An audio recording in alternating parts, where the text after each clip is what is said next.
a tale. Well, there's a place I've come to know well, led by a man named Sty.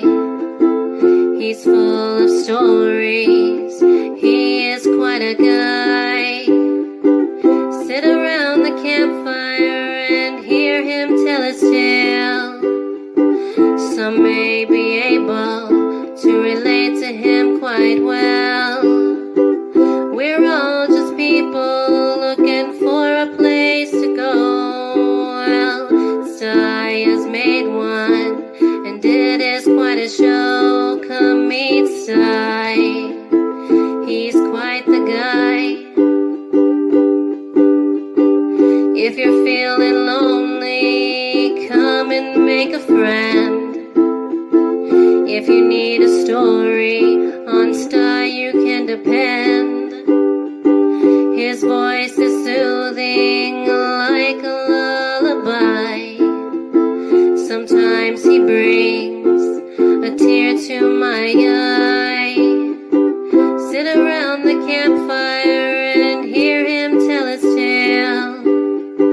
Some may be able to relate to him quite well. We're all just people looking for a place to go. Well, Sty has made one, and it is quite a show. Come meet Sty, he's quite the guy.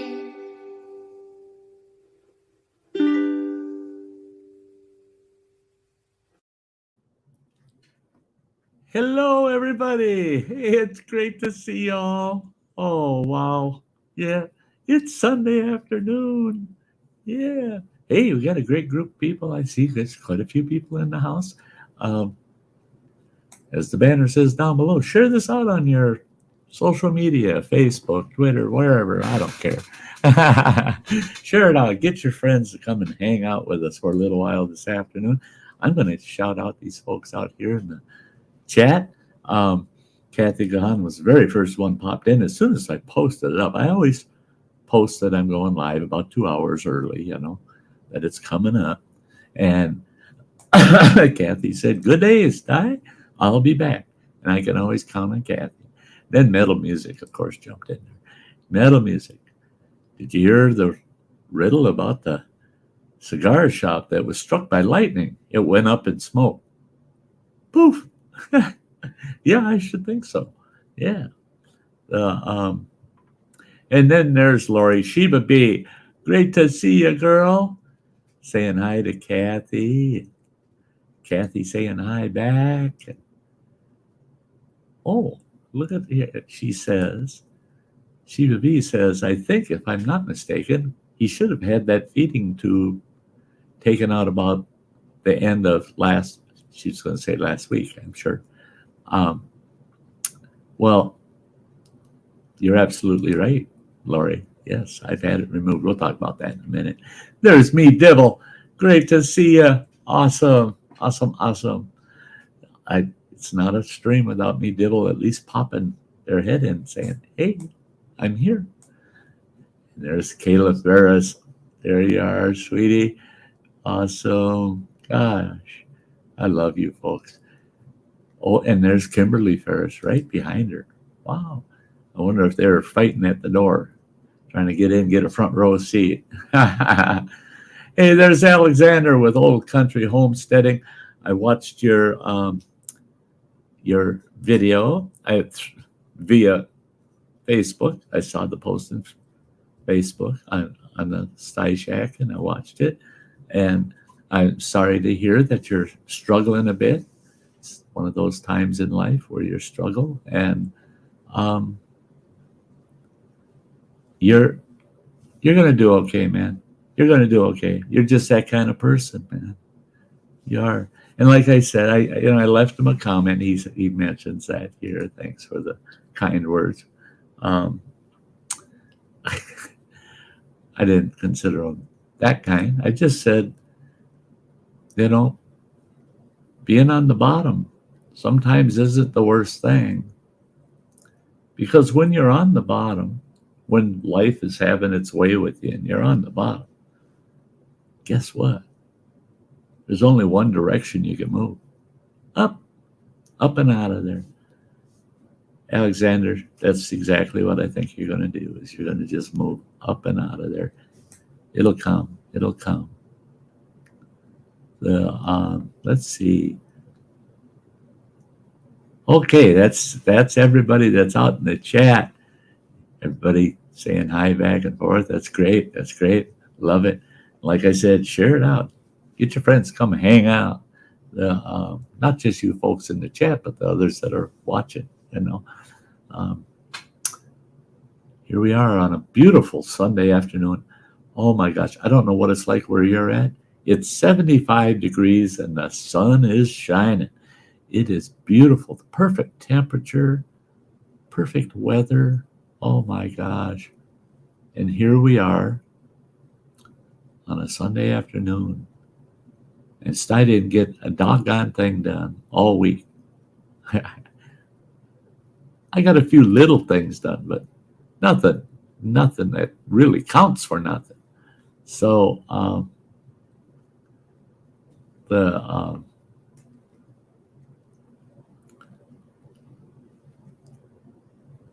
okay, I just read Alexander's response. Yeah. He's got a few irons in the fire. I got faith in him. But I got up this morning and looked outside, and it's about 50 degrees out. There are no clouds in the sky, and I'm like, looks like it's going to turn out to be a beautiful day. And I got some things. I had a bunch of paperwork I had to do. This medical stuff. I might be beyond the major medical thing, but the paperwork still there. And so I had to do paperwork. I do my banking reconciliation. See, my career, I was in finance, So on Sundays, I reconcile my bank accounts, all my bank accounts, and make sure that I'm all squared away for the upcoming week, So all those things. Sit at the desk and work, kind of garbage. Did a couple little piddly things around the house and did paperwork. Well, it's just beautiful out. It really upset me because throughout the week, we've had a couple of good days. And I managed to get outside, do a little bit of work. I moved a bunch of wood that I had split with the splitter a while back. Just hadn't moved it. Well, I moved it all, stacked it. It's all up against the house now. Moved the splitter, made a staging area because we have all these trees down in the yard that been there for a couple of years. Man, they got to get out of there so I can turn it back into yard. Well, so I went to L&M Fleet Supply. I got myself an awesome tow rope with a hook on each end. It's 15-footer. And I got myself the equipment, the gear, the workings for the hitch mount on my riding tractor, garden tractor, lawn tractor. And it's a big eye bolt that goes into the hitch, and then it's got a big steel ring on it that flips back and forth. Now I could throw that tow rope around a big log out here. Takes just seconds to do. I got a big log roller I can use. Roll log onto that rope, throw the hook on it, take the other end and just drop the hook on that ring, and I'm out of there. I towed that log over to by the shed over here. I'm all set to go. I even have some logs in piles ready to go, smaller logs in bundles that I just throw the rope around, off I go with. Well, I haven't often gone. I got that far. Oh, I got so much to do out there. I got so much to do out there. And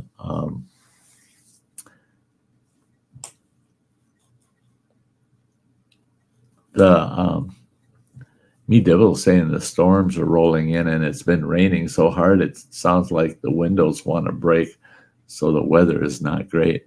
Oh no, that don't sound great. No, that's not a great sounding weather pattern.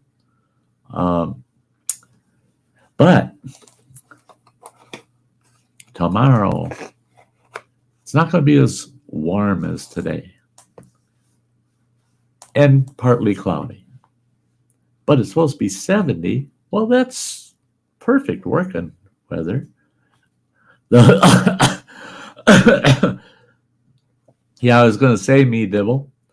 Me devil says, my gases are clean. I can now see. And then he followed that up with glasses. Well,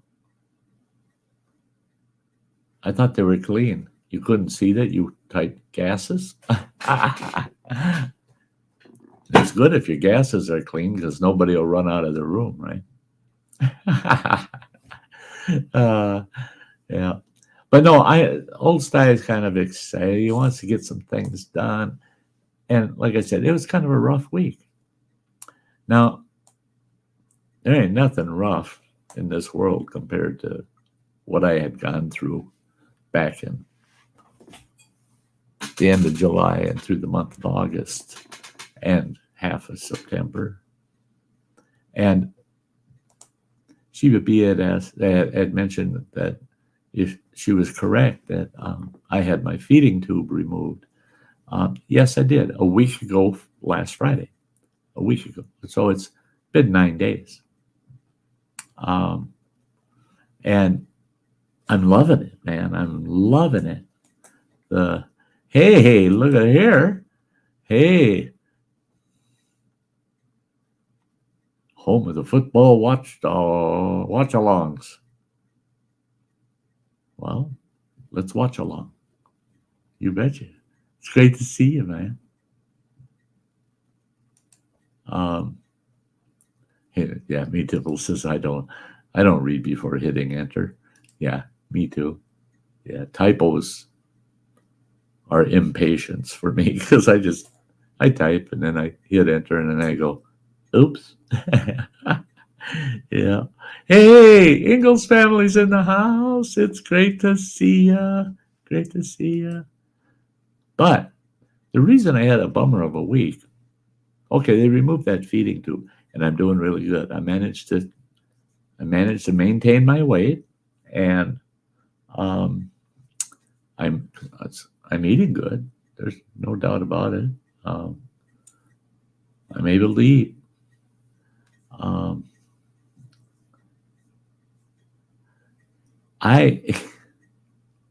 Yesterday, I hit 3,200 calories for the day.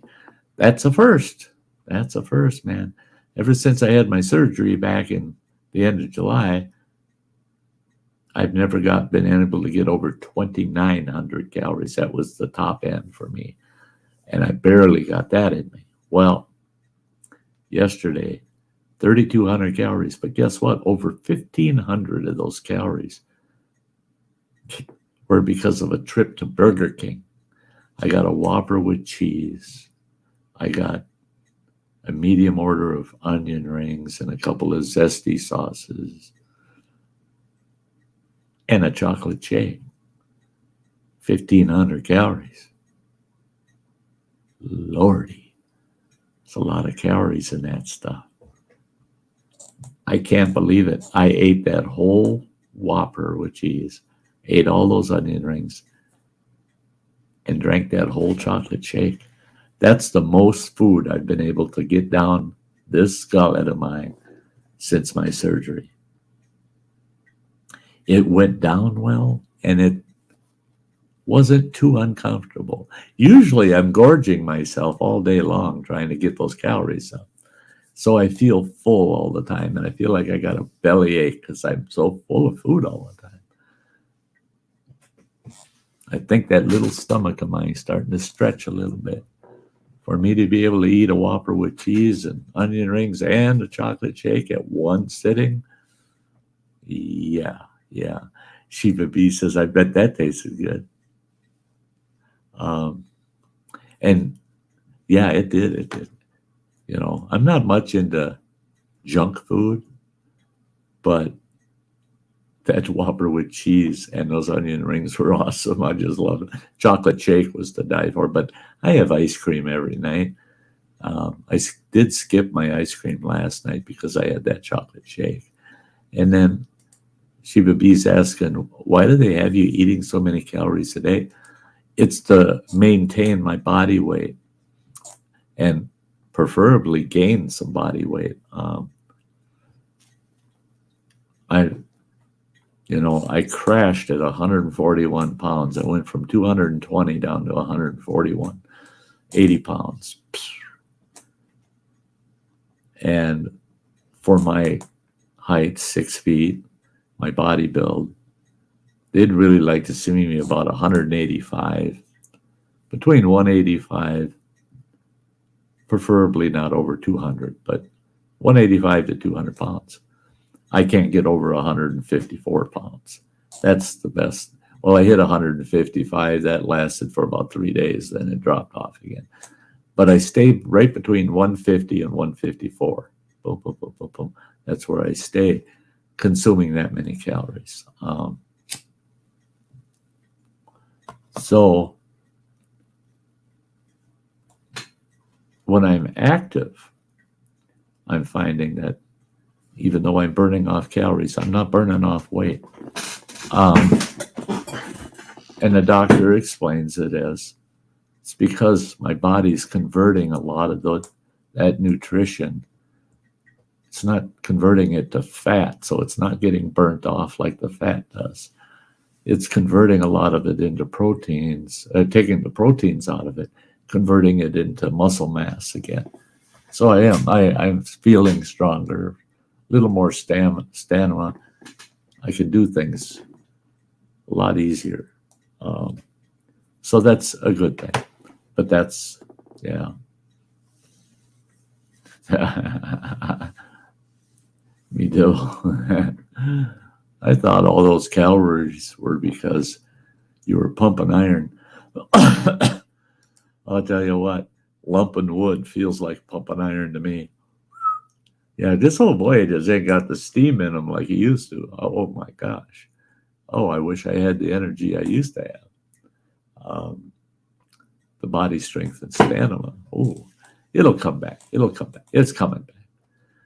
But it was a rough week because, okay, they took that feeding tube out, and it's still weird. There's times I reach down there expecting that thing to be in the way.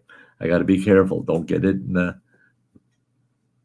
waist of my pants, and don't sit on the tube, because it had an extender on it. Don't sit on that. You yank the tube, So I'm reaching down there quite often, check it. There ain't nothing there. It's gone. It's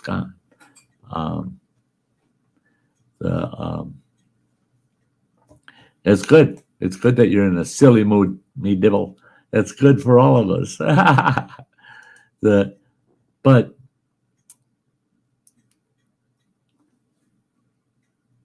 having that tube gone, it's wonderful. I got nothing hooked up to me anymore. I'm only taking one med a day, plus my insulin for my diabetes. Otherwise, everything's good.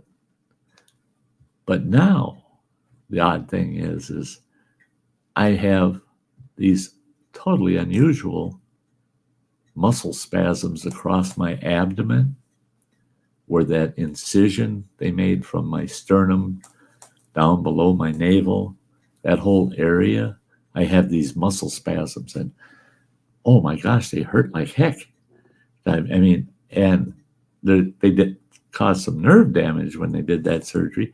So just running my hands over it, because if it aches like that, if I rub it, that pain goes away. But just the touch, rubbing my hand across my stomach, my abdomen. It's a like needle prick kind of tingling, stinging feeling. Yeah. There's times it feels like I'm rubbing bees on me. I mean, well, I've got that down the front of me, and then I've got it around my chest where they opened up my chest. It's doing the same thing, muscle spasms, and then that tingling. And they said, yeah, it's all nerve issues. They said they will eventually go away, but they said it's one of those, yeah, you got to deal with it kind of deal.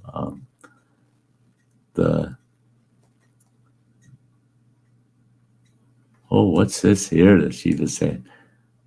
Yeah, I got to help all next weekend piling wood for winter. I do it every year, and they decided to do it late this year, much later than they usually do.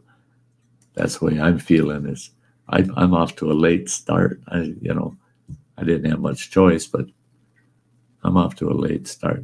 So I was telling Running Water before the show today that I'm going to do my doggonest, my best, my absolute best, get as much done as I can before that snow flies.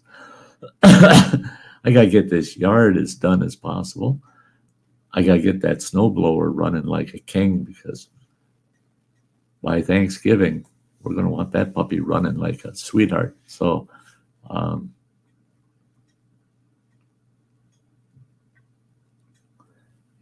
yeah, me devil. It's nerve damage.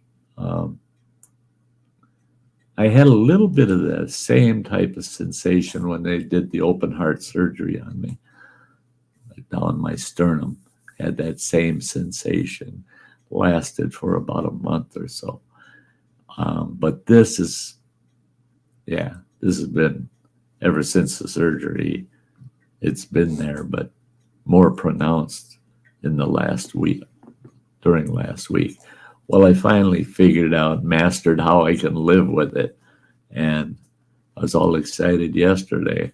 Yesterday's when I finished that wood pile. And I thought, man, I got started so late in the day. I wish I would have been out here all day. That's why today I felt like being out in the yard working.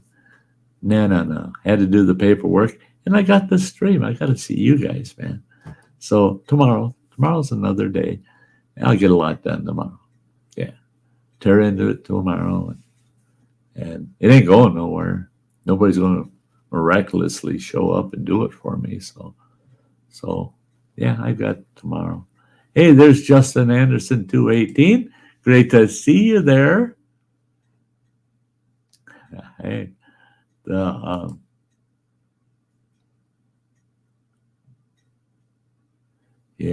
the cramps in the foot finally went away, but it's numb. Yeah. Typical. They cut nerves.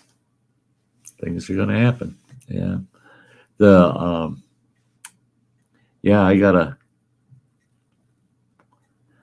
We'll see how the weather holds tomorrow and the next couple of days, and get the fire pit fired up for the first time. And I got to start burning brush. I got a lot of brush to burn up. Hey, there we go. There's a sweetheart for you. Native Kutsa. Love you, girl. She's keeping an eye on us. Yeah, I did have somebody in the basement with me before the show started. Running Water. All I could see is his avatar, because he had to hold his phone, talk to it like he's talking on the phone, because if he tried to use the speaker, it was all goofed up. Bad echo, wobbly noise, and it was terrible. Because he doesn't have any of his electronics with him other than his phone. And the reason for that is his truck broke down. It was in for servicing, and they messed something up. And there was a load they wanted him to take, but his truck's down. So they gave him a loaner truck. He takes off. His load is nothing but this custom-built trailer, actually. It's not even a load. It's a trailer, really, that he's delivering. Well, 1,200 miles, I guess.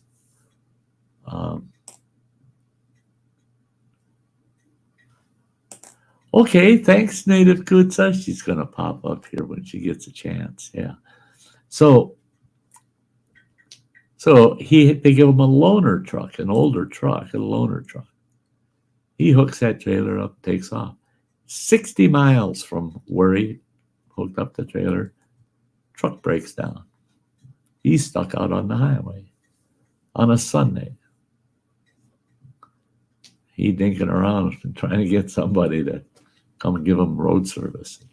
Finally, he got somebody. He got somebody to help him out, and which is great because otherwise he would have been spending 24 hours out there along the highway with no food, no bathroom, no water, nothing. Him and Beaner, Beaner, he should be okay because I'm sure Running Water's got plenty of dog food with him. But he's supposed to be getting a new truck there, me Dibble. Running Water, he keeps an eye on what's going on with his truck pretty doggone close. And it was something the mechanic did. They were servicing his truck and they busted something. So not Running Water's fault this time. But so he got road service and he's back on the road and he's got a lousy signal. And so him and I were hitting and missing, trying to have a conversation before the stream today. He would have come up if he would have had his regular equipment with him, but all of that's back at the home base in his truck. He's just running this loaner. Well, then I find out when he gets there, he drops that trailer because the trailer is actually the load. And then he's got to run 1,200 miles back, bobtailing, which for folks that don't know, that means running that tractor back without a trailer on it. Well, first of all, that isn't comfortable. That's not a comfortable ride. And 1,200 miles, that's quite a trip.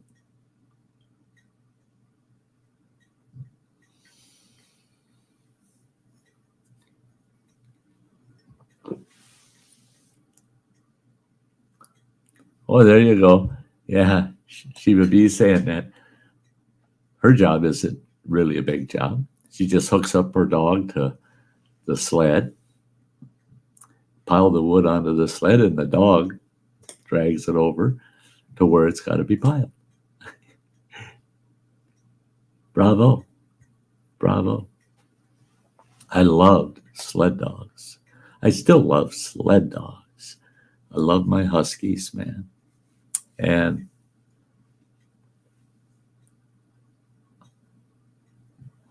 the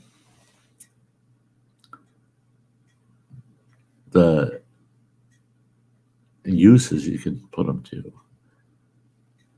One Husky I had, Cody, he was a cross between a Siberian Husky and an Alaskan Timberwolf. Quite the animal, boy. He was quite the animal. He had no problem breaking anywhere between 800 and 1,000 pounds, breaking it loose and getting it to move. And once he got that sled moving, 800 pounds in it, he just kept going. I put him in a few weight pulling contests. It was great because what they do is they fill the sled full of dog food, bags of dog food. They're 50 pounds apiece. They just stack them on there and calculate the weight out. And it's based on the weight of your dog versus the weight that they pull. Um, one time he got beat out, which is a shame. It's pretty nice when you win yourself 800 pounds of dog food and you got a kennel full of sled dogs. I mean, it's pretty slick. So there's a lot of mushers that have one dog that all they are is a weight puller, boy. That's they're a puller. That's all they're for. But he got beat out one time. Now Cody weighed 85 pounds. He's a good sized dog, really good sized dog. And that was all muscle. I mean, he was 85 pounds of bone and muscle. That's all he was. Well, he got beat out by a little female Siberian Husky that weighed in at 45 pounds. She was only 45 pounds. She broke loose and pulled 655 pounds. He managed to break loose and pull 800 pounds. But her pulling 655 pounds, 45-pound dog, how's that even possible? And I saw it with my own eyes. Boy, was she a puller. She earned that dog food. She definitely earned her dog food. And I went to her owner, to the musher, and I told him, I said, bravo, I concede. I mean, you can't,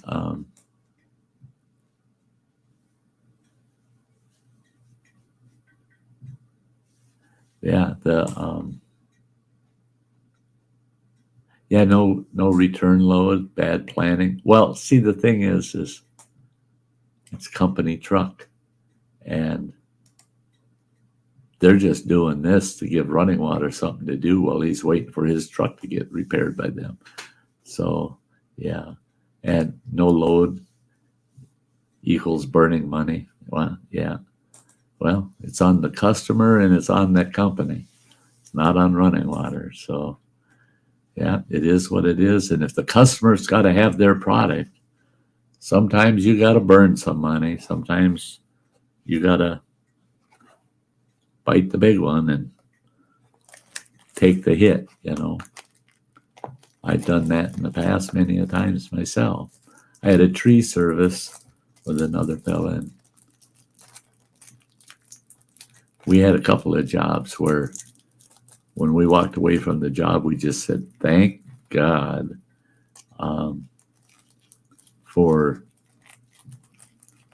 us making enough to break even. Paid the wages, paid the insurance, paid everything off, and they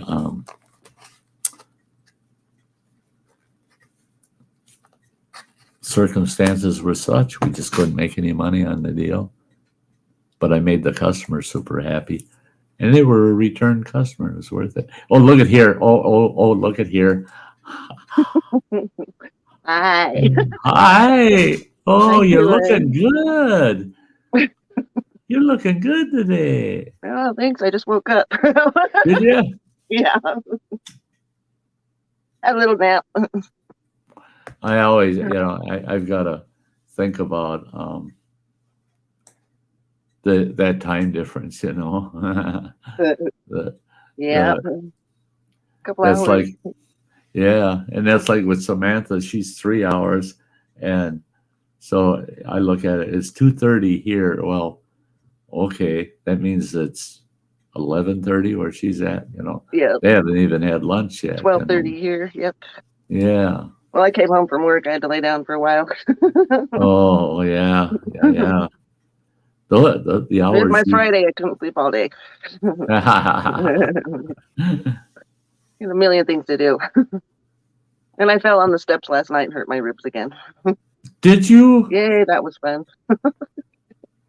My other side, though. It was icy. It's icy outside. Oh.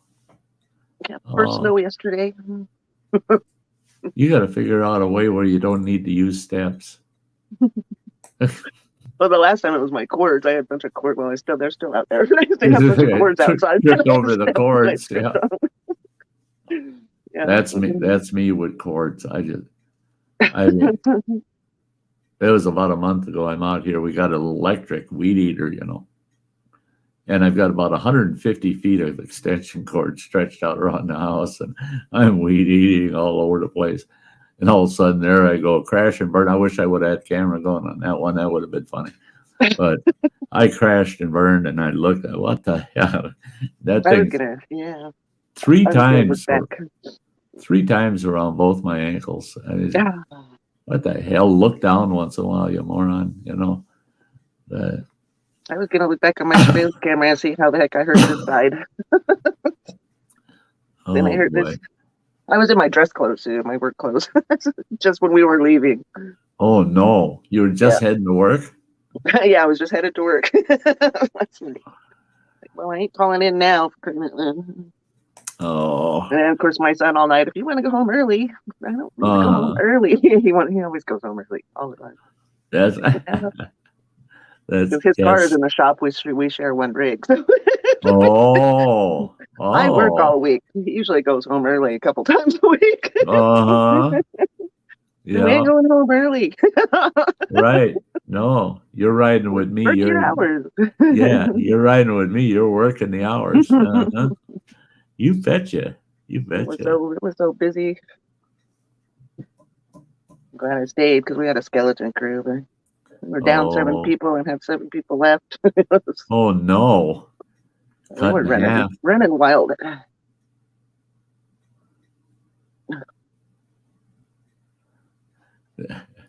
Yeah.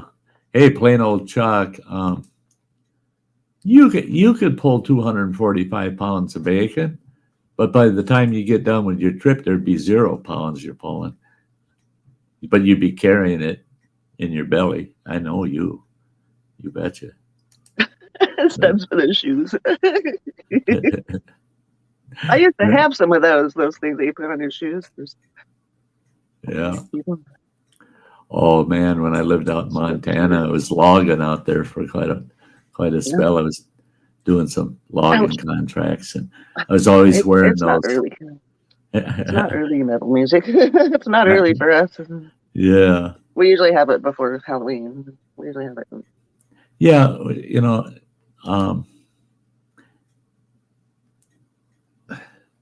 the thing is we're talking to some of us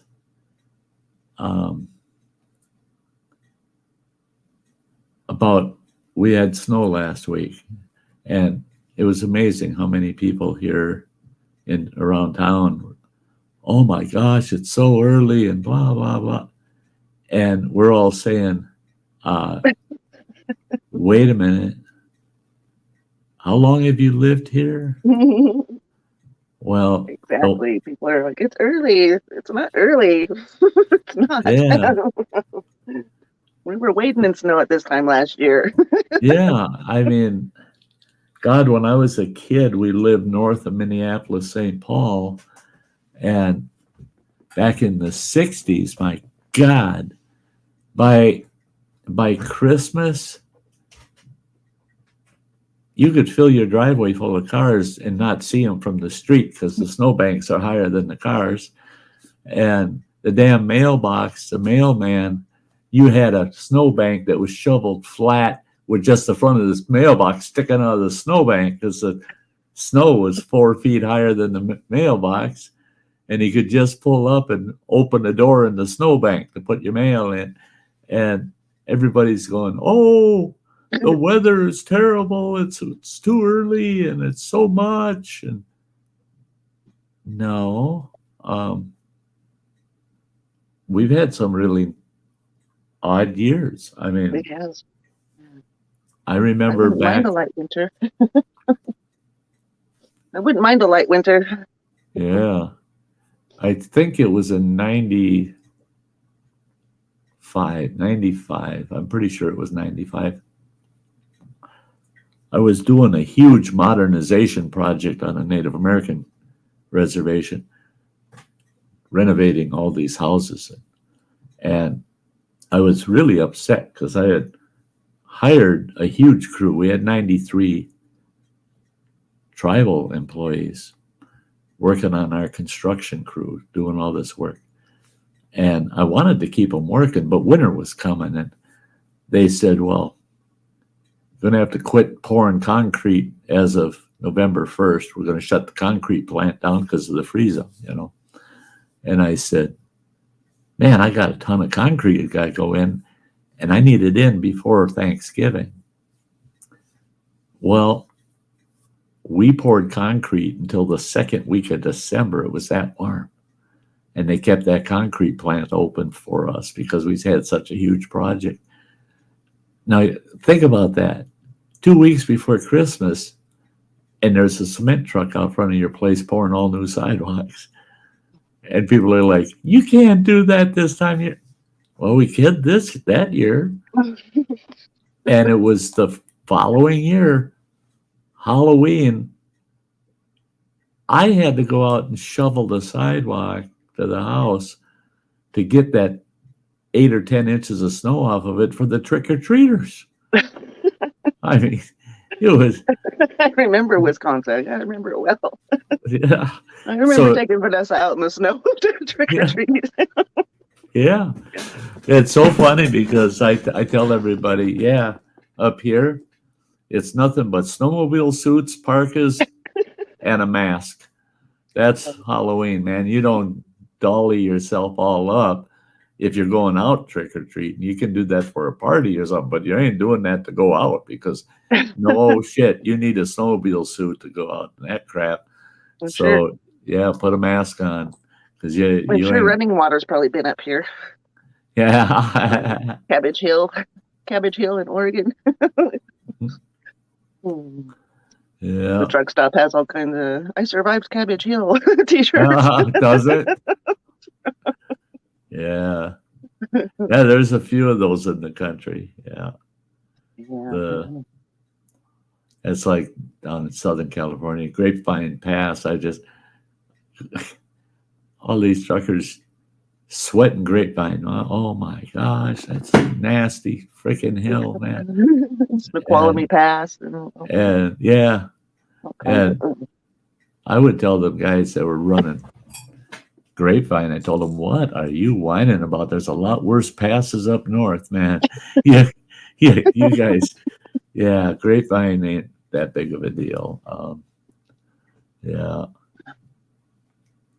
Sure. Yeah, running water, that's right.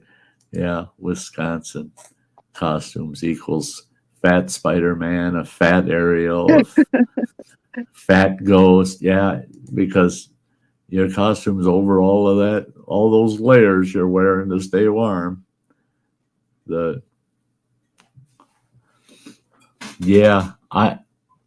was talking to my youngest boy because this is my first Halloween in this house, and I don't see kids around much. I'll see them on our hiking trail here, but they're usually with their folks and they're hiking. Yeah. But walking up and down the street, maybe once a week I'll see 2 or 3 kids. Never see kids around. And so I asked my youngest boy, I said, you lived there for 3 years. What the heck? What's Halloween like? And he goes, how the hell should I know? I shut all the lights off and I put my headphones on so I don't have any volume, and I play PlayStation all of Halloween night. So I don't know what happens on Halloween there. We don't have kids here either. He says them little monsters, he says they can go buy their own damn candy. My youngest boy is a real curmudgeon. I tell you, he's terrible. So I bought a big bag of candy for them kids, man. I bought way too much. I mean, I got 250. Yeah, it's 250 candy bars in a big bowl, and it's like, shit, I'm going to have to be eating a lot of candy because I got a feeling I ain't going to see many kids. So, we never see kids here.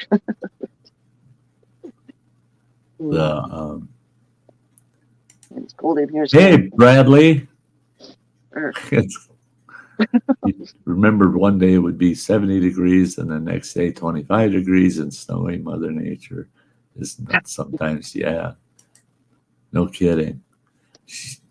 Lori's saying I wouldn't mind a light winter. We've had a few years where we've had brown Christmases, and there's nothing like a good snow dusting on the ground for Christmas. I always said that there's 2 times a year that I wanted it to snow. On deer opener, when hunting season opens for deer, I want snow the night before, and I want that snow to melt after Thanksgiving, because our deer season starts 9 days before Thanksgiving and ends the day after the Saturday after Thanksgiving. And then I want it to melt. And then I want it to snow on Christmas Eve. And it can snow Christmas Day for all I care. Those 2 days. And then it can melt the following week. Be gone by January 1st. It'd be kind of nice if fire season wasn't so bad.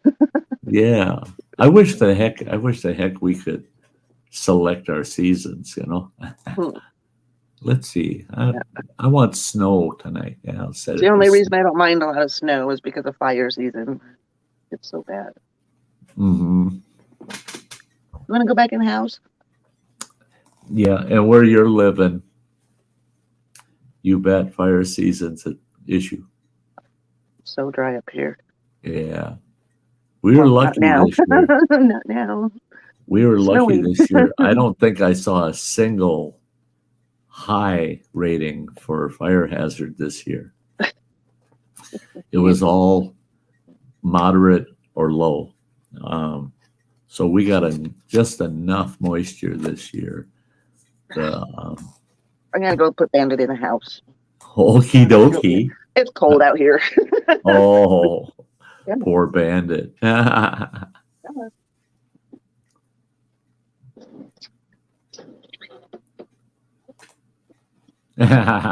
Me devil, that's good.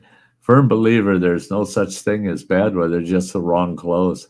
See, to me, winter I can dress for. Summer, if it's hot and humid, you can't undress for that legally. So I agree, except for when it's extremely hot and humid. Now, if it's extremely hot, but you don't have the humidity, it's a dry heat, I don't mind that.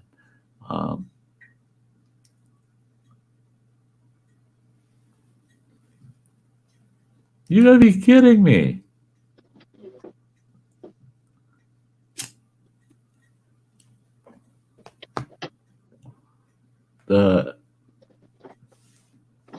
See, now that's where we need government for structure, but we don't need government that get involved with something like trick or treating.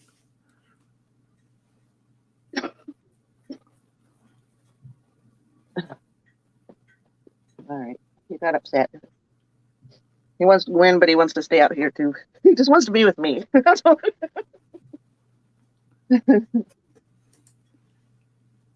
Yeah, Bradley, that's one of the worries. That take your kids out, and if they're trick or treating at random houses, you need to inspect what they. I always told our kids, don't worry about the candy you're getting out there. You just bring it home. Don't eat it out there. Bring it home. And we're going to take a look. We're going to look through everything and then have at it. $200 worth of candy. Don't have to take your nephews and niece out trick or treating. Here's $200 worth of candy. I don't eat much candy, so mine would last a year. I don't either. I got this big glass. I had one square off my candy bar. last week. I had this awesome raspberry milk chocolate candy bar in the fridge, and I did the same thing. I broke it was like in rows of 2 pieces, and I broke 2 pieces off of it, which was maybe a fifth or a tenth even of that candy bar. Loved it. Tasted great at the time. Then I found that candy bar like a year and a half later in that fridge, and I took it out of its wrapper, and some bitch was all white, dusty looking. I'm going, I don't care if it tastes good or not. That bugger don't look right. I'm not. No, that's the way I am with candy. I had this big glass container over here, and that thing was full to the top. And thank goodness for running water and my youngest boy. When they're here, they'll dip in that and they'll have a couple of candy bars on it. It's just all small Kit Kats and Mounds bars and the like, Hershey bite-sized candy bars. They'll grab a few and that's it. And now it's down. It's only about a third full. And I am not replacing. Well, I guess I did replace that by all that Halloween candy. Justin. He needs some candies. Candies and pork chops. I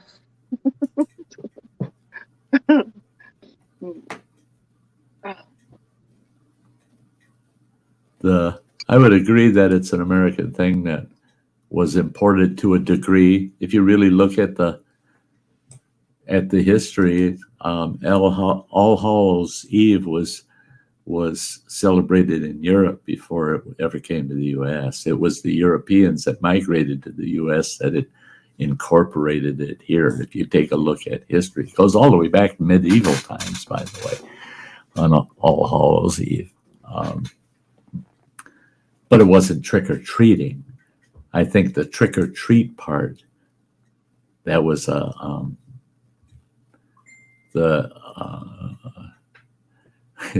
trick-or-treat part was a U.S. thing. They keep saying that it was a town, Anoka, Minnesota, where it was first introduced as a community event to go door-to-door trick-or-treating. And it was in the 1800s or some shit like that. I'd like to go back and slap up whoever started that crap. Well, as a kid, I shouldn't say that, because as a kid, man, you know what my trick-or-treat bag was? It was a pillowcase off of mom and dad's bed. Yeah, ours too. One of their big queen size or king size pillowcases. Oh, I'd get chewed out every year. My mom would try to hide her pillowcases about a week before. You go in their room and there are no pillowcases on their pillows. She'd do that days before Halloween, and then day after Halloween, no, pillowcases are back. She'd hide them because I'd steal one for sure. And I'd fill the damn thing. I'd have 30 pounds of candy. And our town was insane. My dad was the chief of police, and he drove around all Halloween night in a squad car, and he had 4 to 6 big boxes packed full to the top full of candy.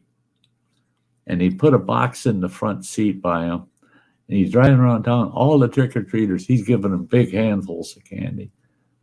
The local cop, the local chief of police. And at our house, we gave out almost as much as he did out on the streets. And yeah, I mean, they'd see the squad car coming, and kids would all just run to the squad car, man. They're all lined up. Oh my gosh. My dad's nickname was Porky before they started calling cops pigs. Yeah. He was called Porky since World War II, the end of World War II. But they'd see Porky and they'd say, oh my God, candy. And they just attacked the squad car. And people talk about, oh yeah, crime has always been there, this and that. Well, Yeah, crime always has existed, but it was different back then. It was different back then. And our community, man, the community took care of itself pretty much. I mean, yeah, my dad was one where I don't need a lot of police officers. The most he's ever had was 3. And he said the community should be policing themselves, you know. Candy bar, Justin.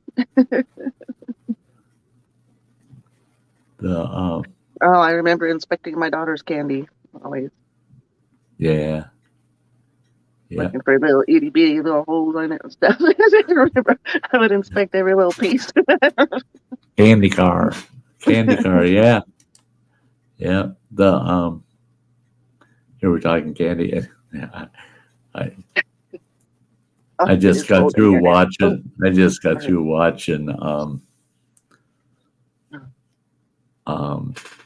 Nick Moranis, Little Shop of Horrors. Oh. When Bill Murray screaming in the dentist's office, candy bar, candy bar, candy bar. Yeah. He's talking about how he got a root canal and all he got at the end after he's done was a candy bar. Dentist gives kids candy bars. Heck, when I was a kid, dentists would do that. They'd give you candy after your visit. It's like, that's just running up mom and dad's dentist bill, you know. Yeah, he's making sure you're going to be a return customer. Easter Bunny Valentine's.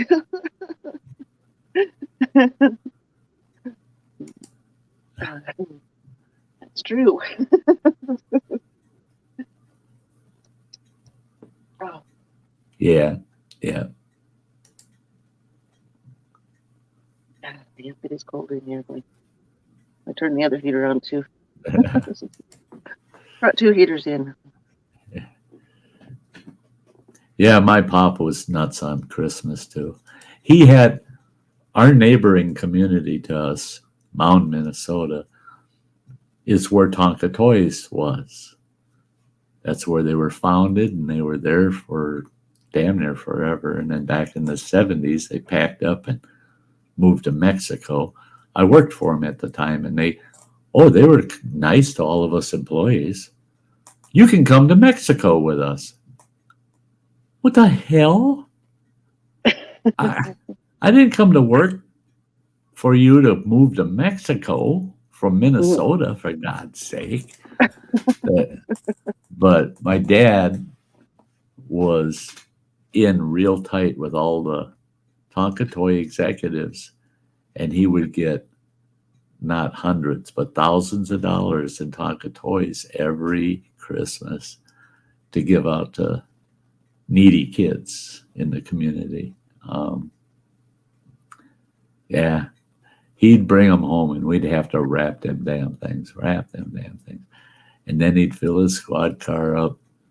For a week in a row, he's out there, the backseat of his squad, packed full of those packages, and he's stopping at all of them. He knew everybody in our town. We had about 1,800 people lived in our town, and he knew every single family, how many kids. He knew them all, and he'd go to their homes and drop those toys off for them kids. And yeah, Christmas was real special when I was growing up. Well, I tried to make it real special for my kids too. Running Water, he can back me up. I always overdid Christmas, you know. Christmas was always a big deal in our house.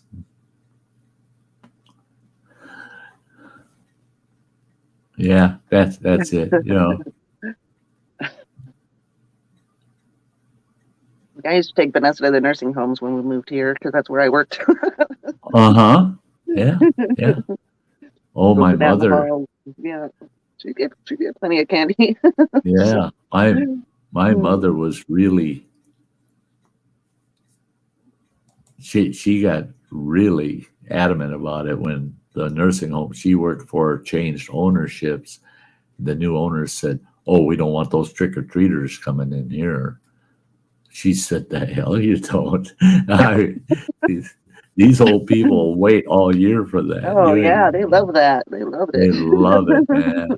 And the kids would come right in and they go into the day room, and those old folks would sit there and fight over who gets to give them candy. And you always had that one, either little old lady or little old man that would sneak a few extra handfuls in your bag, you know. Yeah, those people need it, you know.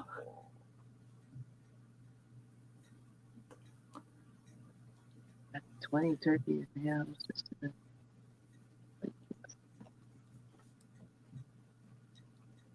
Whoa. Yeah.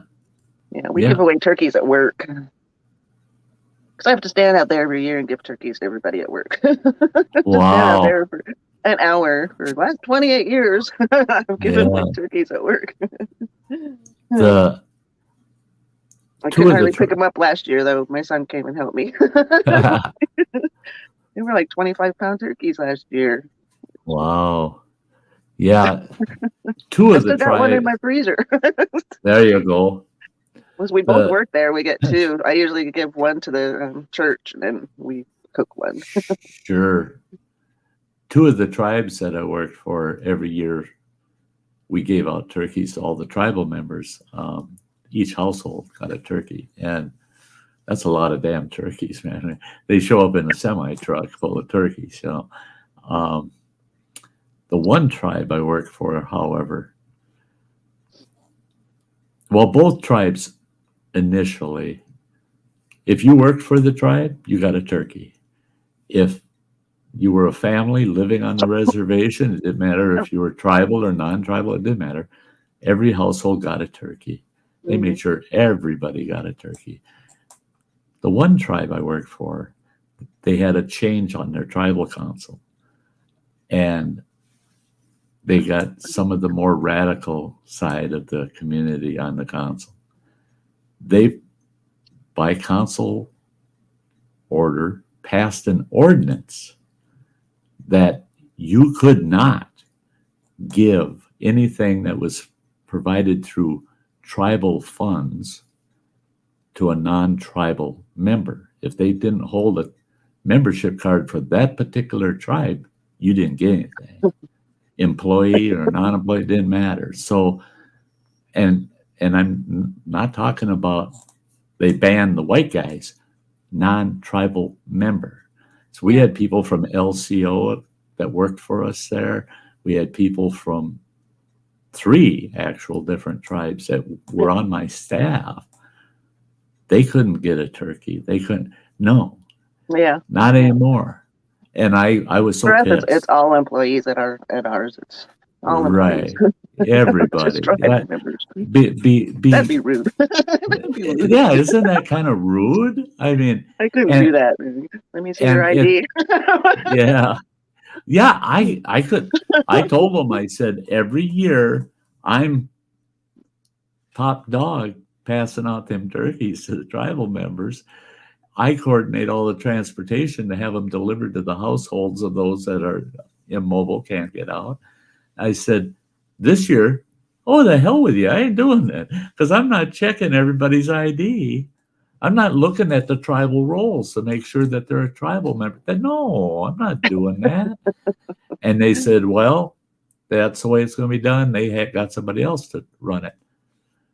Well, what I did was I went through the personnel office and our land department, and I got a list of all the non-tribal folks that lived on the reservation.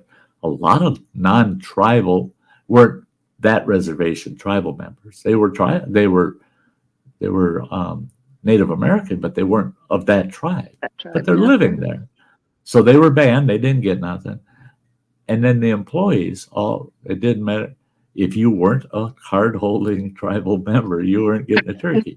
So I got a list of all those that would not get their turkeys out of my own pocket. Those were the days when I was flush, you know? Yeah. Out of my own pocket. I went to a local retailer, big grocery outfit. I usually just give hold of Pastor Tim and give him, somebody that needs a turkey? And he's usually, all right, I'll be over. I went I to have that to work. local retailer and I told them I need, I think it came to 71. Then I'll run get like the extras, I, the I, potatoes and all that good stuff, all the side stuff, yeah, and take it too. There you go. I told them I need 71 10-pound hams. And they go, what? I said, yeah, 10-pound hams. They said, for what? And I said, I'm going to give them to all of the non-tribal card holders that work for the tribe or live on the reservation. Yeah.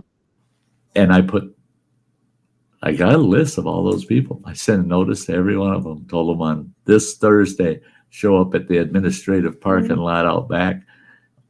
That's so and sweet. I've got a ham for you. Well, I got a refrigerated truck to show up with those 71 hams. And we sat out there all day, me and two James. employees, and we gave them all out. And oh my gosh, the tribe was in an uproar. The citizenry was in an uproar. They got hams, we got turkeys. And it's because of the turkeys on our tribal council, we got turkeys and not hams. Yeah. And I couldn't believe it. There was about 50 people showed up. They wanted ham. Yeah, they said we want to relinquish our tribal membership so that we can get a ham. Just because he's being fair, he doesn't care if I like the turkey. I could live on turkey. Yeah, I love turkey too. I was trying to make a point to them folks, and sure enough, what did they do? They rescinded their new ordinance, and all of a sudden they're giving turkeys to anybody that works for them, anybody that lives on the reservation. They went back to the old way, and I said, "Good for you." Yeah, it cost me a couple grand, but I couldn't see picking through employees saying, "Well, you get one, you don't. You get one." I couldn't do that.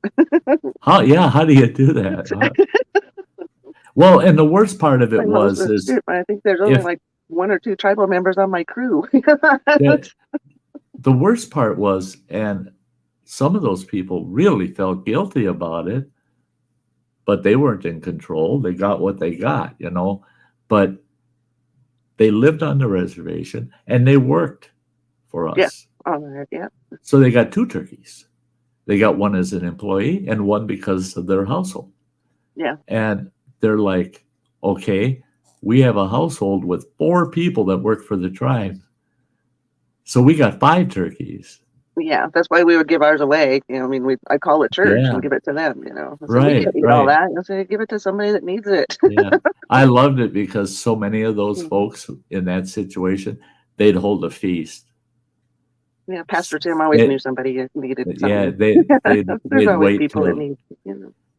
Yeah, they would wait till January or February or sometime and then hold a big feast, and it's all these extra turkeys and it's open to everybody. Everybody show up for the feast. That was when Randy and Ollie and I was all working at the casino. We'd all get one. We need 3 turkeys more. But we take them just to give them away. Well, that's it. They're not going to waste. People need them. That's a dear friend of mine from the Bad River Reservation. Big Lemieux. Oh man, he was what a character. Very traditionalist. And him and I were just the best buddies. Every year he was in my office. Are you hunting? Yeah, I'm hunting. How many deer are they letting you take this year? If I'm lucky, I can have 2. I got to shoot a doe first, then I can shoot a buck. So if I'm lucky, I'll have 2. Shooting a buck could be tricky. Well,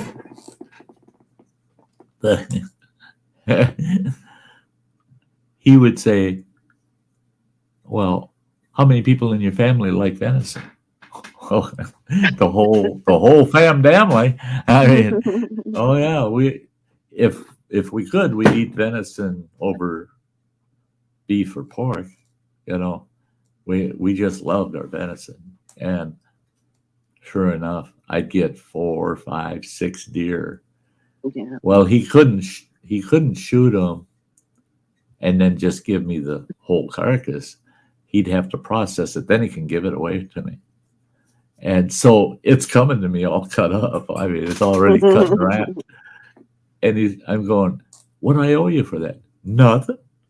He said, well, I don't have to pay to hunt. He said, and I don't have a limit. I said, but technically, if you look at the tribal ordinance that's based on the treaty, it's supposed to be for your family sustenance. He goes, right. That's what it is. Yep. Okay. Yep. I had a friend that used to drop off a deer all the time. We'd come home from work and he'd find the deer hanging in the tree and be, oh, Steve was here. Yeah. Our deer angel showed up. Be like, I love you. I adopted him as my brother. Yeah.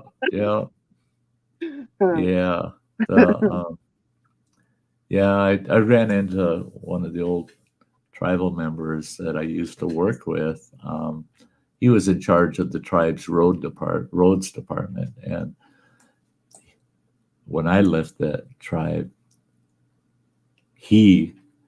while I was still there, he was the director of our roads department, plus he sat on the tribal council. After I left, our tribal chairman, when I was there, had passed away. He ran for office and he managed to become tribal chairman, and he was chairman for 6 years. Every 2 years they elect there. And so for 6 years he was the chairman, and a lot of things got done. A lot of good things got done. So I run into him, and I haven't seen him in 6 years.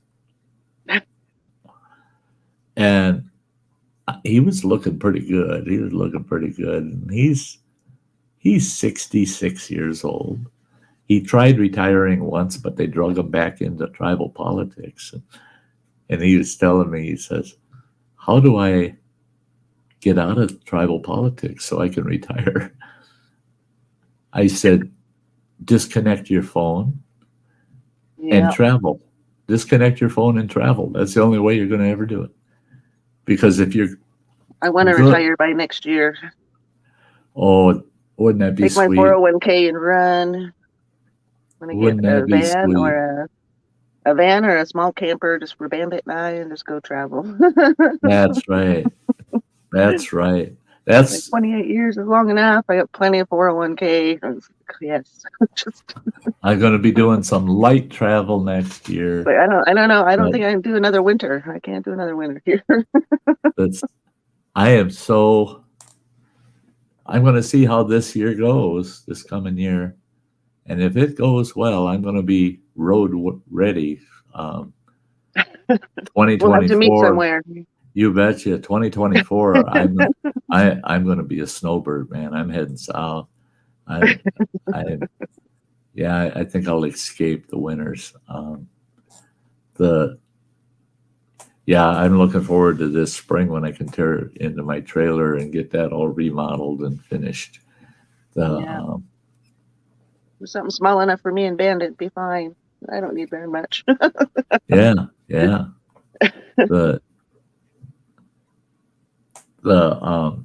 And it's surprising what you can do with a small camper. Oh man, I've watched the van life videos and stuff. Geez. Yeah. Oh, there's some sweet ones too. When I was running that campground there last year, oh my God, some of those folks. I think I'd rather have a camper though. Yeah, I'd rather have a camper than a van. Yeah. Hey, and the thing is you can get a small camper. It's easy to get around in. Yeah. Easy to park wherever you want, but it's got all of the niceties of home. I mean, it's got everything in it, you know. Bandit and I don't need much. Where am I going to host next year? 2023? Guess what? I don't know. Because what we're setting up, the Forest Service and I are working together. I'm going to be a relief host. So if somebody's hosting a campground, but they got to be away for more than a week, then I'll come in and host while they're gone for that week or 2 weeks that they got to be gone. And then when they get back, I'm the heck out of there. That's the only hosting I'll be doing next year. It's good to see you, by the way, Dennis.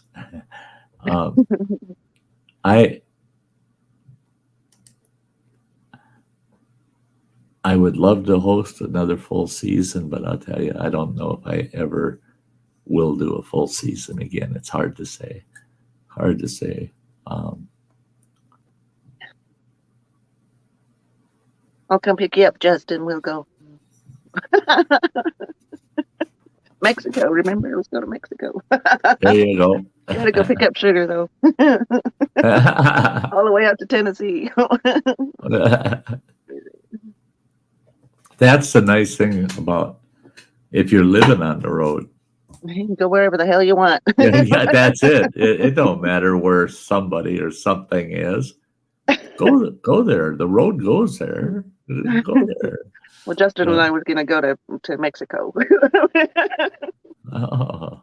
So we had to go pick up sugar. I said, that'd be like traveling with my son. I think he's like about my daughter's ages. Overnighter at Moose Lake, huh? Yeah, sounds like fun. Hey, Roy and Becky. Yeah. Good to see you. Good to see you. Travels. I don't have my glasses out here. Barely see that.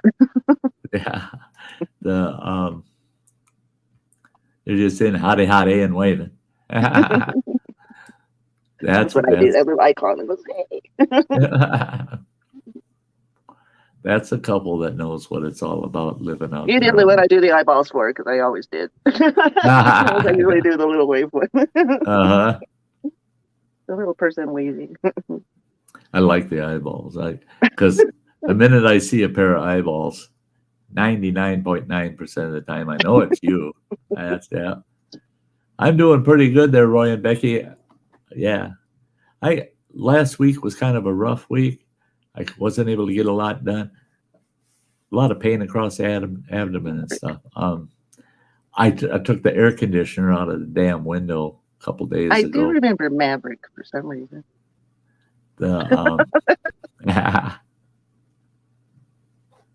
Yeah, running water. We do have plenty of tools. Running water. I'm tempted. I got all these boxes. Home Depot, Ryobi. I want to open them. I know they're yours, man, but I want to open them. Man, he's got so many cordless Ryobi tools now that it's insane. We got everything. I cannot wait to work on my trailer. I'm setting up the screen house with the clam with all those Ryobi tools that each day I'll take them off the shelf, take them out there for that day's work, and no cords, nothing to deal with. We got plenty of batteries for all of them, and man, I'm going to have a hell of a good time working on that trailer. Thanks, Roy and Becky. I'm feeling really good today. Well, I started feeling good midday yesterday. I kind of got the pain issues mastered, so got no feeding tube, none of that crap anymore. So freedom, and freedom. I can imagine how that feels, boy.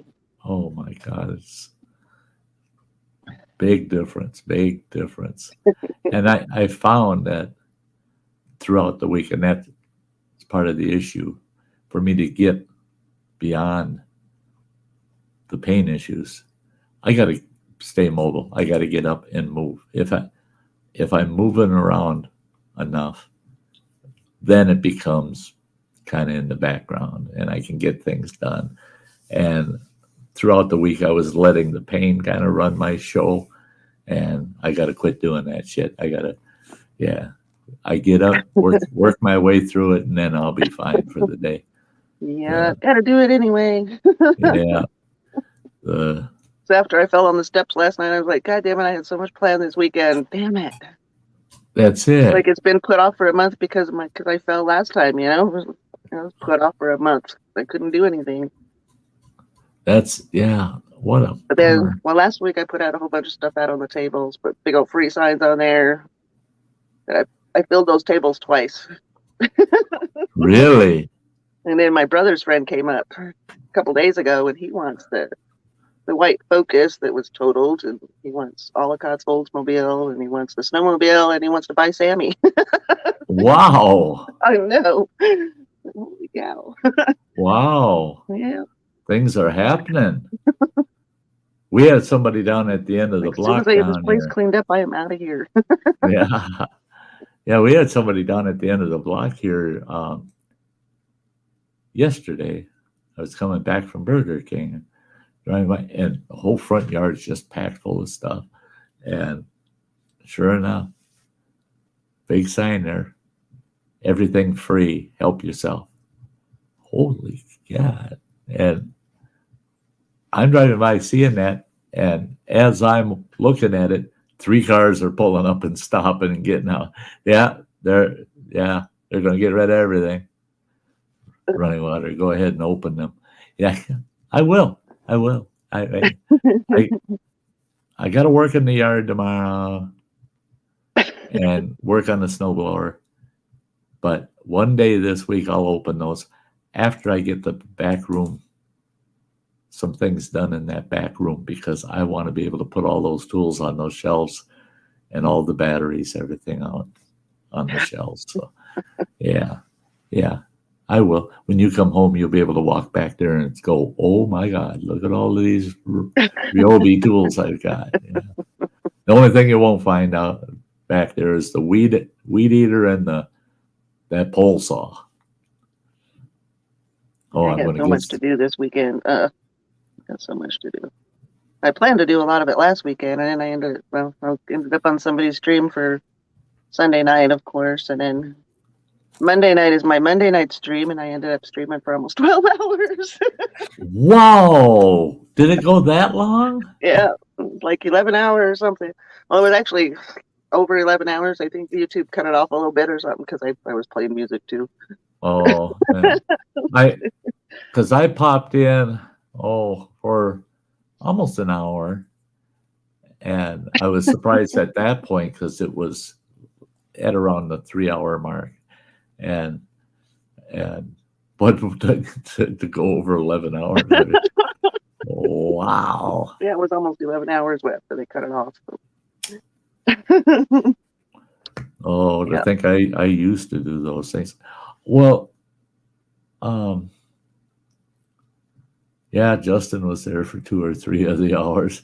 Yeah, he's usually there. Yeah, Lori, I'm going to do that. We'll be right back. This takes 50 seconds, guys. Don't go anywhere.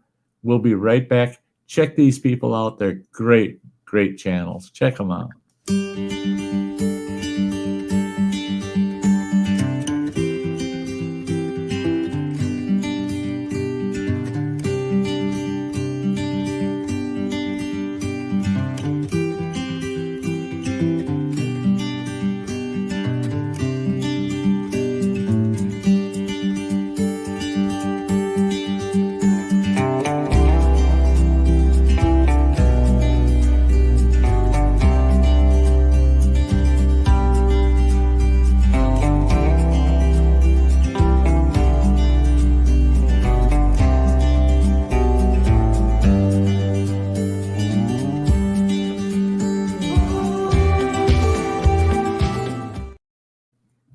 Yeah.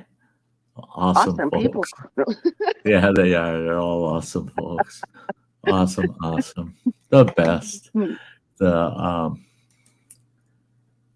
yeah, I was gonna tell you, a friend of mine that I usually go on panel with. Well, I just started going on panel with him, but he said that he thought I was going up on his panel, and I was in the basement, and somebody had done a video clip of me, so it looked like I was there. I was on camera. Yeah. So he let me up there, and it wasn't me. And well, they didn't porn bomb him, but they showed him weird stuff, I guess. But he's like, So now he does. I said if I come up, I'll say something in chat, and I'll say I'll be up or whatever. Yeah, But now with everybody, he's like, you throw me up the horns or peace sign or something, so I know it's you. Like right then instead of. Right. That's it. Is do something that. Yeah, he said they done a video clip of you, so it looked like you were right there live. I had that happen. In fact, I believe it was plain old Chuck. Somebody had done that to me, and they had a clip of plain old Chuck just on the screen like this, And I saw him in the basement, click and popped him up, and then they tried to porn bomb me, and just as they clicked up, boom, I was already on the button because something looked fishy when it first came up. Tomorrow night, I'm gonna be doing the, show me a peace sign, or show me something, something. Yeah, something unique each stream. Each one, for each person or something. Thanks, Roy and Becky. Yeah, I like showing off my channel members. They're great. There's what keeps the channel alive.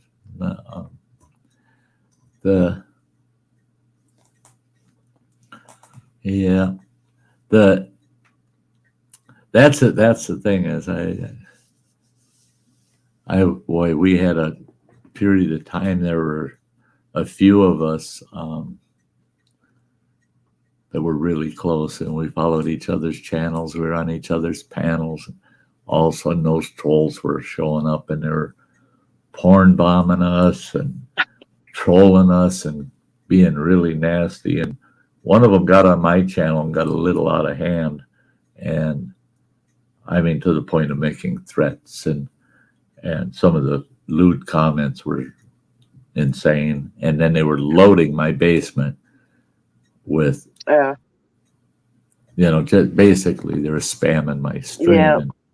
And so I took everybody on my panel, put them off to the side, and I had a nice long rant at this individual and told them, you picked the wrong channel. You don't want to go there with me. Yeah. And they said, well, they made some comment like the cops are on their way to your house and you'll be a dead man before your stream's over. I said, I'll be right back. And I just put my avatar up and muted myself. And I made a phone call to Sheriff's Department. And they said, well, this is unusual that you're calling us because we just got a call that there's a really bad domestic situation at your house and that you stabbed somebody. And I said, oh, yeah, that shit's going on for sure right now. And the deputy that at dispatch said, well, Sty, we knew that's not you. That's that when they said what was supposedly going on there, and we asked them a couple of key questions that we knew they weren't talking about you. We were going to send an officer over just to do a wellness check kind of visit. And I said, no need to. And I told them what was going on and everything. Well, they did come over the following day and we had a little chat. And then I went down to the sheriff's office, talked with the sheriff and with his cyber crimes unit. And then the sheriff got a phone call from the feds. And he said, yeah, Sty's already talked to us. And they put the unit on the guy and they caught him. I haven't had ever shown up. He showed up for a few days after I got things in the works. And I told him, I said, I'm not giving you any details, but I guarantee you picked the wrong damn channel to do this. To me, it's going to hurt. It's going to hurt you. Well, hello there. It's good to see you, Gemma girl. Gemma, beautiful. So good to see you, Gemma. Yeah, trolls. And that's the thing too. Is It's crazy. I've never ever had a problem with trolls. Never. And I am sitting back. I'm getting pissed off at this person, but at the same time, I'm laughing my guts off out because all of my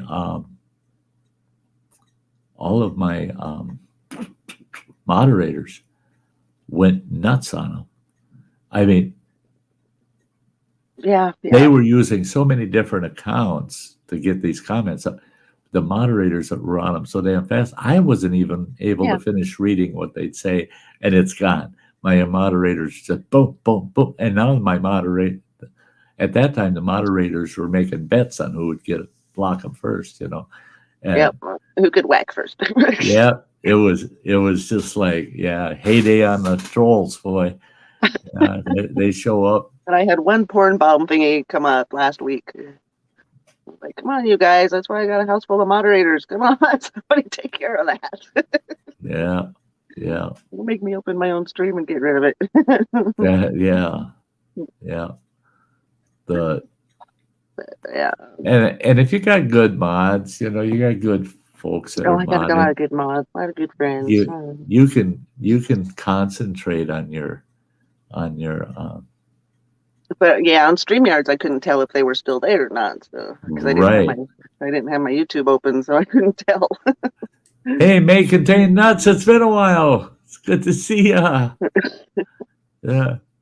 Hey, you come over to this stream. There's no may about it. It definitely, contains nuts. I could possibly have a new troll though, because I took his moderatorship away. Oh, He could possibly be. I take their moderatorship away. That's way if they're ever disrespectful, somebody can take them out, you know. Right. That's it.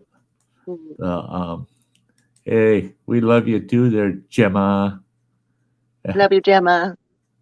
I'll never forget when I was first monetized, right? Literally, my very first live stream after being monetized.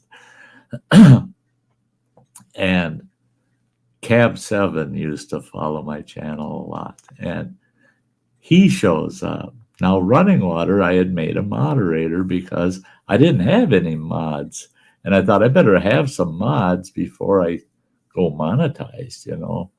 I don't want people supporting the channel and then having to deal with trolls, so I started modding a few people, and Running Water, of course, I modded him right away. And so Cab 7 gets up there, and he super chats me my very first super chat of $20. Running Water, it was a voice to text thing that did it, but he blocked him. Well, once you make the super chat, it's locked in.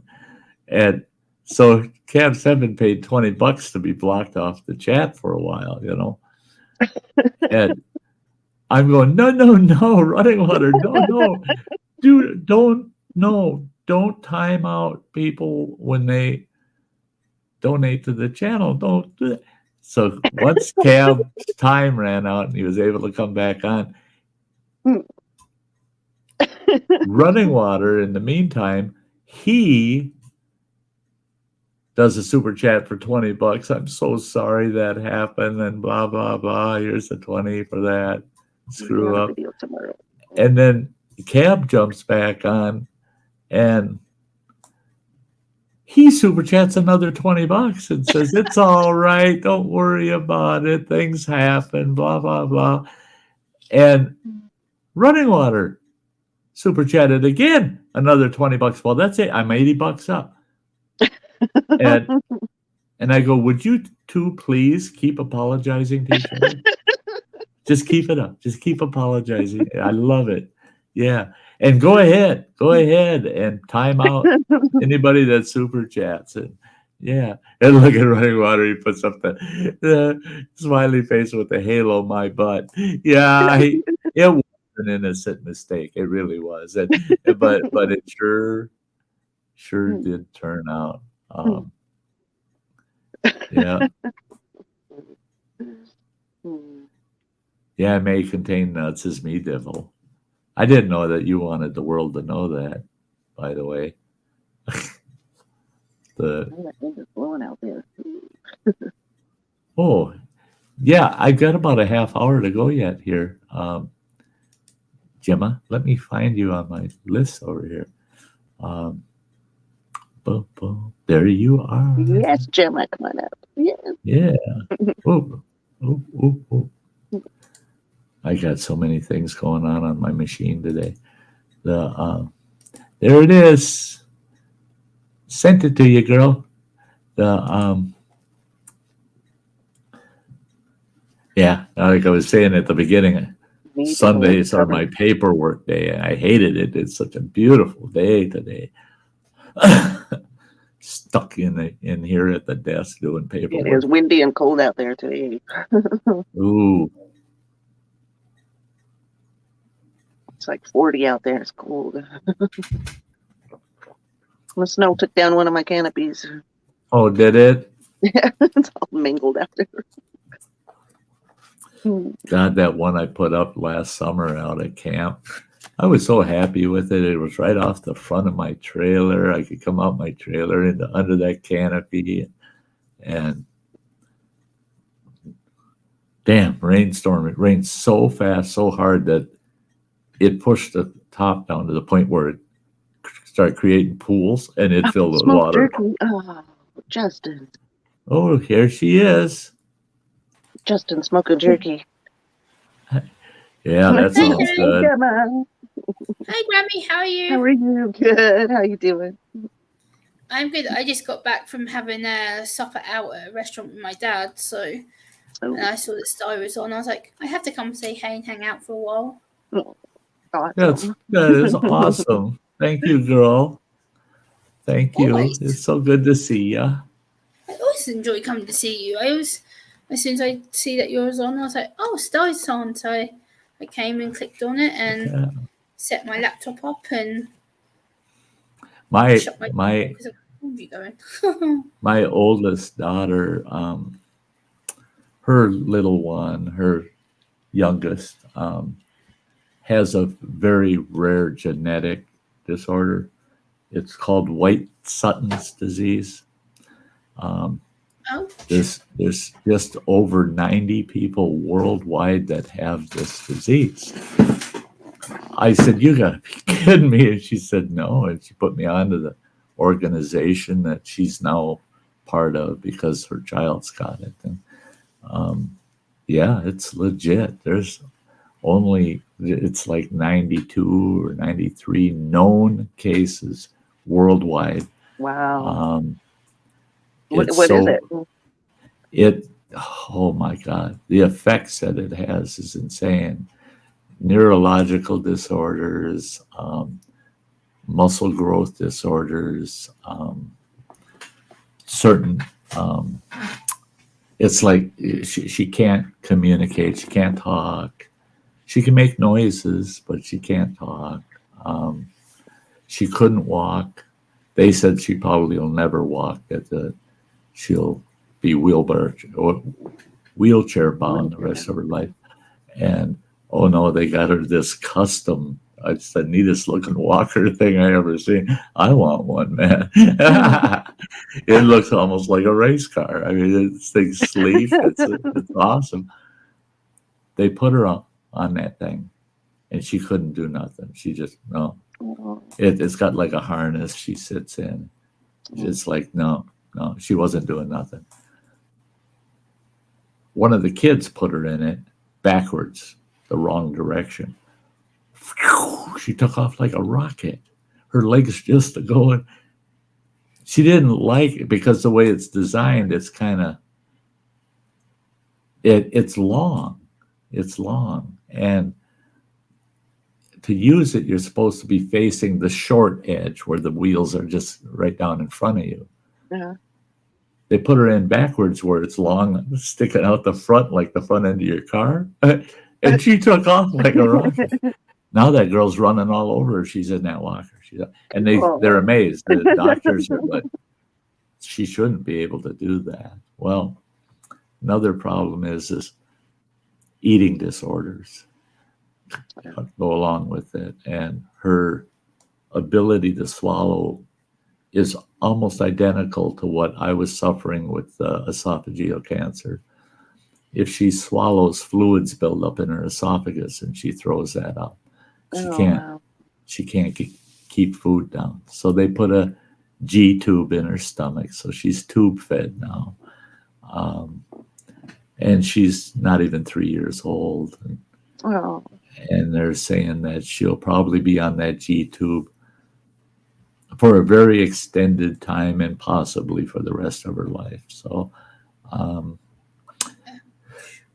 it's insane. But another symptom that is and I saw it right away, and I knew it because of that girl right there, because of Gemma.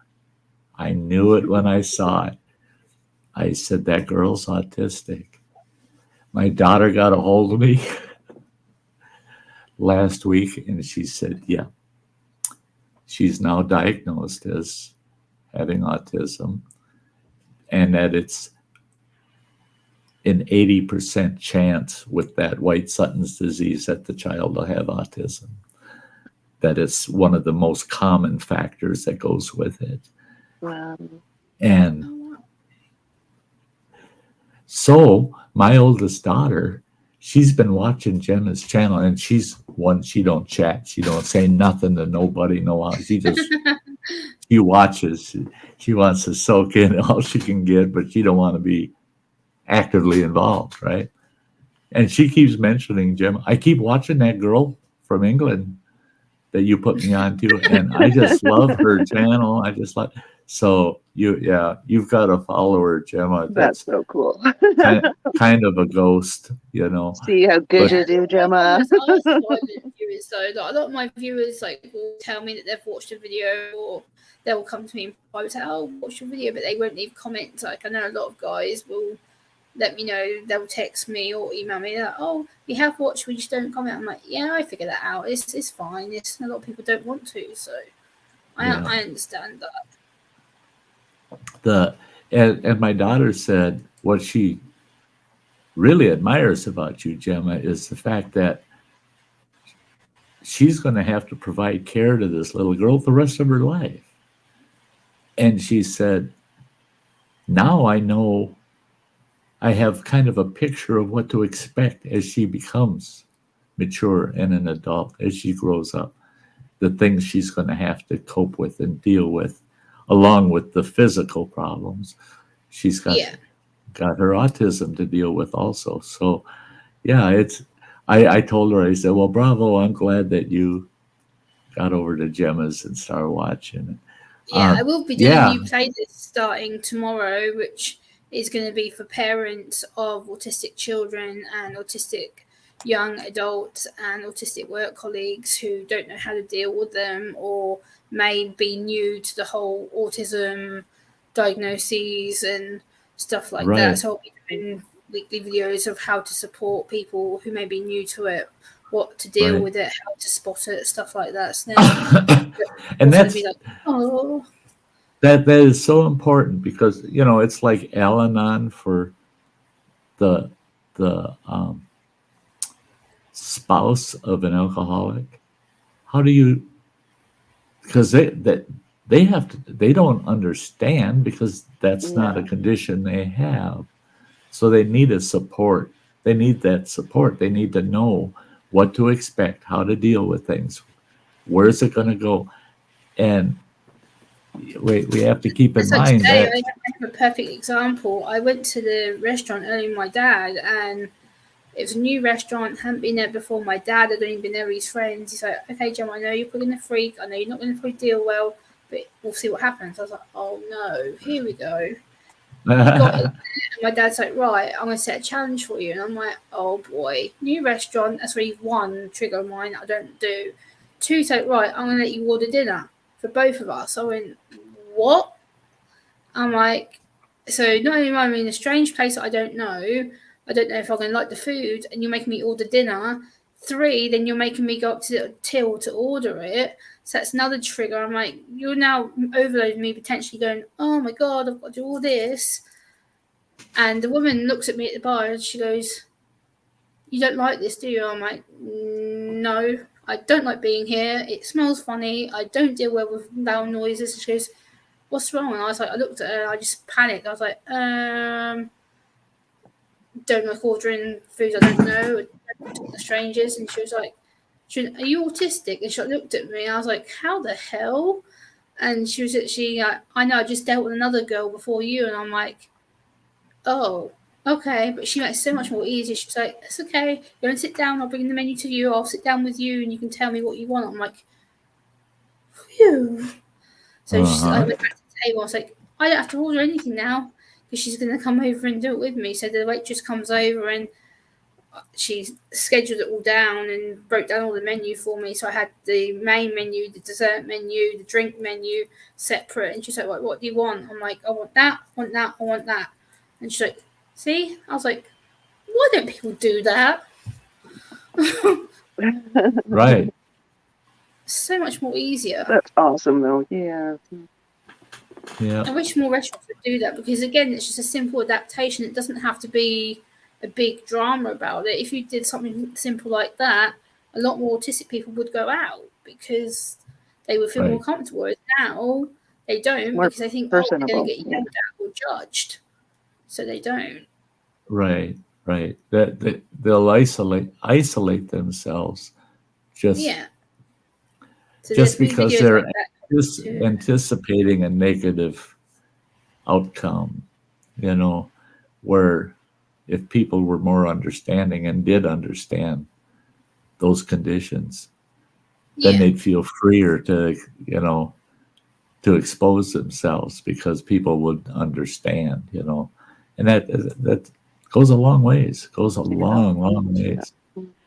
I've also got some good videos coming up. I've got a video about how to prepare for Halloween, how to prepare for the holiday season, how to make sure you're ready to cope with people knocking on doors and stuff like that, how to deal with loud noises, how to deal with food, how to deal with smells, how to deal with Halloween clothing, because that's a big issue, especially with autistic children. The clothing of Halloween costumes, it can get a little, it can get a little out of hand for somebody that can be triggered easily.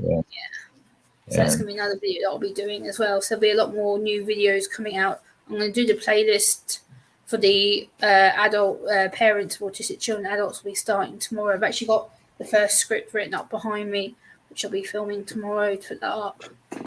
That's I think about my household when my kids were growing up. Well, right up until about 10, 15 years ago. If a person was autistic and they came into my home on Christmas, oh man, I don't think they'd make it past the front door.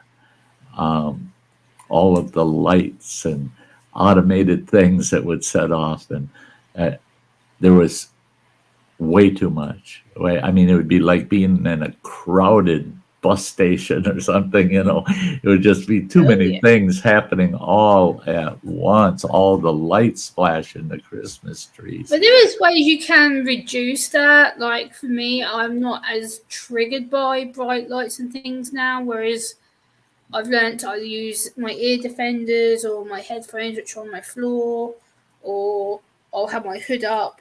If I've got a hoodie on like this, I'll just whack my hood on, and then that kind of reduces a lot of it. Whereas there is other things like you can use. There is like sensory fidget tools. I use a lot of things like my jewelry, like my bracelets, because it just distracts me. Or there's things like my music, headphones on, like my music. I'm like, I'm fine. Just leave me alone. Put my hood up, headphones on, and then that blocks everything out. And that's a challenge when you're dealing with a child. Because they can't express as good. Right. They can't understand that they're not at that point where they can understand, oh, if I do this, it's better. If I do that, it's better. Yeah. And so good you know how to deal with that stuff, Jim.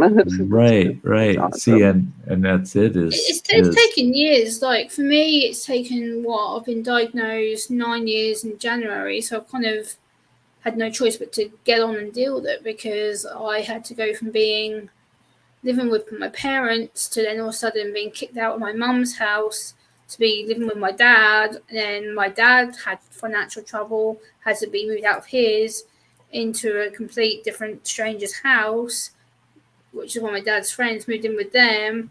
Then I had to do 2 years in support housing because my mental health deteriorated, and then now live on my own. So all of a sudden I've gone from being secure to complete AWOL to then all of a sudden I'm like, oh, I'm now on my own. So it's kind of Right. the last 8 years I've had to go, oh, things have got real because I've had to go build. And then to get on here and let people know the way you inform people, it's just awesome. I just love it. Yeah. I've just learned to be an adult. I've had to. It's reality. By the end of the day, I can't just sit here To and help go, people like that, it's just great. yeah. Because a lot of people at first got me a bit wrong. They're like, oh, you're one of these people who feel sorry for yourself. You know, you're one of these people like, poor me. No, not at all. No. No, that's No. not what it is. Not at all. Well, and I've told you so many times, girl, that when I first met you, I said, nope, I got to keep tabs on this girl. She's real.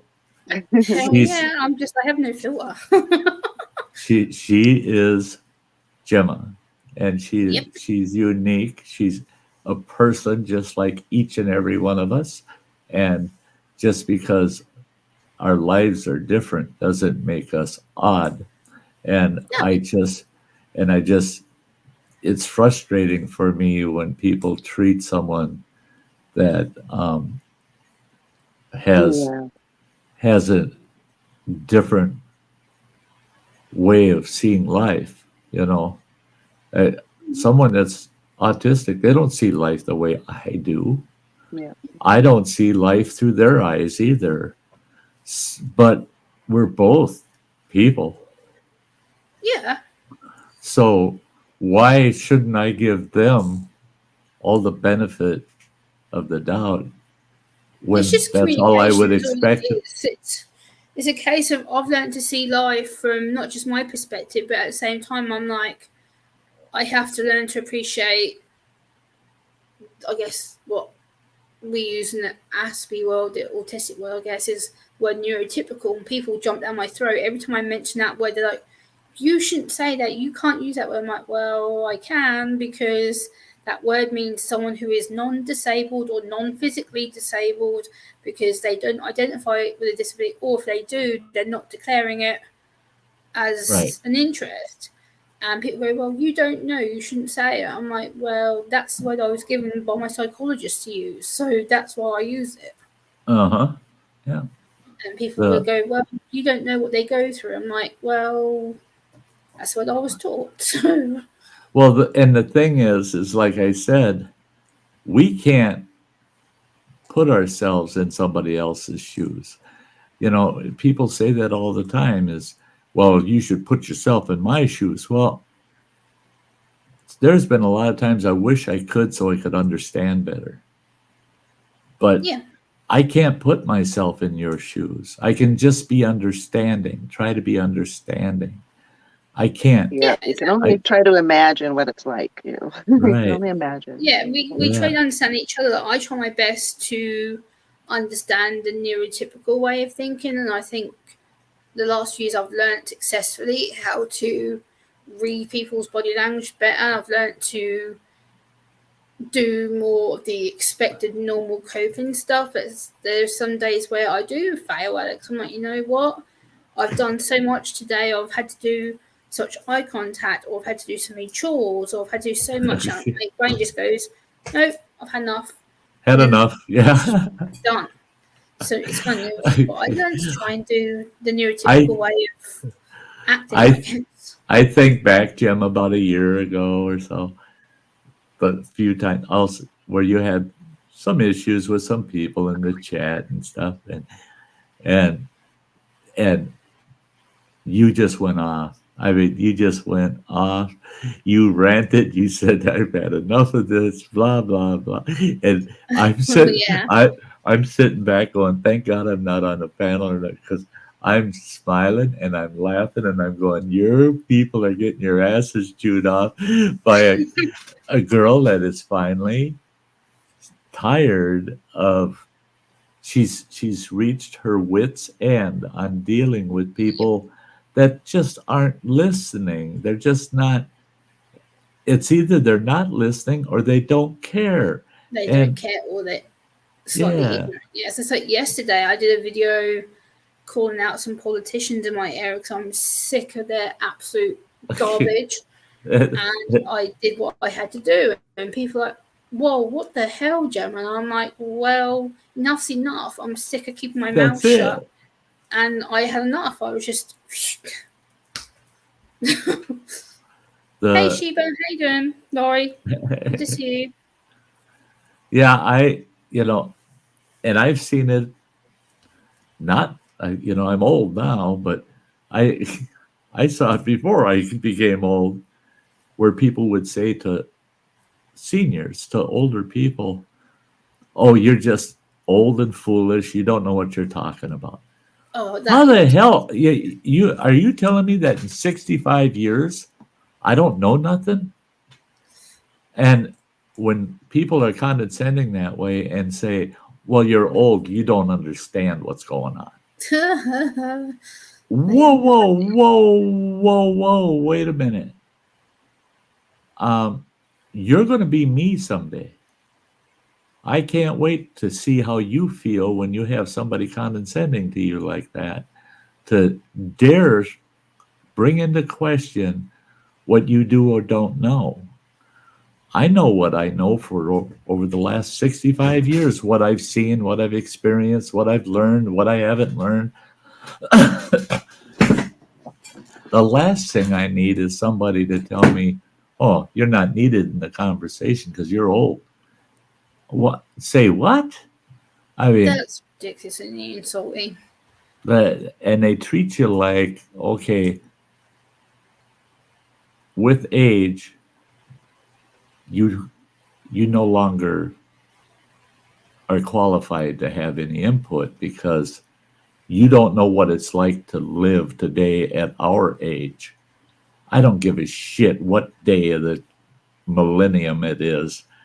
When Yeah. you're 13, you're 13. When you're 25, you're 25. I don't tell me that you as someone in their mid 20s knows more than I do at 65. Don't That's dare tell me that bullshit. I don't want to hear it because you will be me someday. And you're going to sit back and go, "What, they think I'm stupid? Do they think I was just fucking born yesterday? They're talking to me like I'm stupid, that I can't make decisions. I can't have input on current affairs because that's like a lot of I'm people old." in my age group, in the mid-30s group, is that they tend to treat older adults, the older citizens, the more mature guys, as if, like you just said, like you're stupid or you're dumb or whatnot. And because I've grown up with elder adults most of my life, I've grown up with people in their 50s, 60s, older, and I have immediate respect for them because they've kind of been parents. They've guided me a lot of my life. They've been there to go, Gemma, maybe you shouldn't do that. Like, think about what you're doing. If it wasn't for them guiding me and going, sometimes, Gemma, you've probably gone a bit wrong or you said this. And I'm like, oh, if it wasn't for them, I wouldn't be as grounded as I am now. And a lot of people at my age need to shut the hell up and learn some damn respect and That's manners. Because that's the way that I was raised. You don't disrespect your elders. You don't. It's just common knowledge. You respect your elders. They're the ones who raise you. That's an interesting topic in itself, is respecting your elders, right? I had a gal, 83 years old, and I'm doing a seminar, right? I've got 250 people in the room and doing this seminar. She pipes up, and she was one of the most disrespectful people I've ever met. I mean, she was terrible, terrible. And I told her, I said, "Ma'am, I'm sorry, you come up to the mic again, I'm shutting the mic off. You had your say, that's enough. You have to show me respect I'm your elder. Now, I was in my late 30s at the time. I pointed at her and I said, you know what? If you think I'm disrespectful for shutting your mic off, then why don't you show me the respect that you expect? Show me that respect from that microphone. Because then, by golly, I'll respect you over everybody else in this room because you're showing it to me how to be respectful. But if you're going to come up here and disrespect me and then play this, you have to respect me because I'm old. No. If I find a pile of dog shit on my front step that's been there for 10 months, I ain't going to show it respect because it's old. It's still a pile of dog crap. I mean, Yeah. if you're going to be dog crap, you're dog crap, and you don't deserve the respect, no matter how old of a pile of dog crap you are. So don't come up here and point at me and say, because you're old, you've earned respect. No, how you earn respect is by being respectful. Respectful. Yeah. Oh, and you know what? That old gal, two days later, she come look me up at my office and she says, I want to take you out to lunch. That scared the hell out of me. I mean, she was one mean lady. She went to this restaurant in town. It's high end, boy. It's all the tourists go there. I mean, you can't even get a cheeseburger for under $20 in the place. And I'm like, whoa, I bet you she's going to expect me to pay the tab because she's old, you know? Oh, no, she picked up the tab, but boy, did we have a good conversation. And she actually was a big, she's a huge portion of my success in my career, but because of the influence she had with some very top people that helped me run up the ladder real quick because of her influence. She come to their office saying, what's that man doing in that position? He needs to be in that position. And they're going, we'd rather you're not taking those under, you're taking him.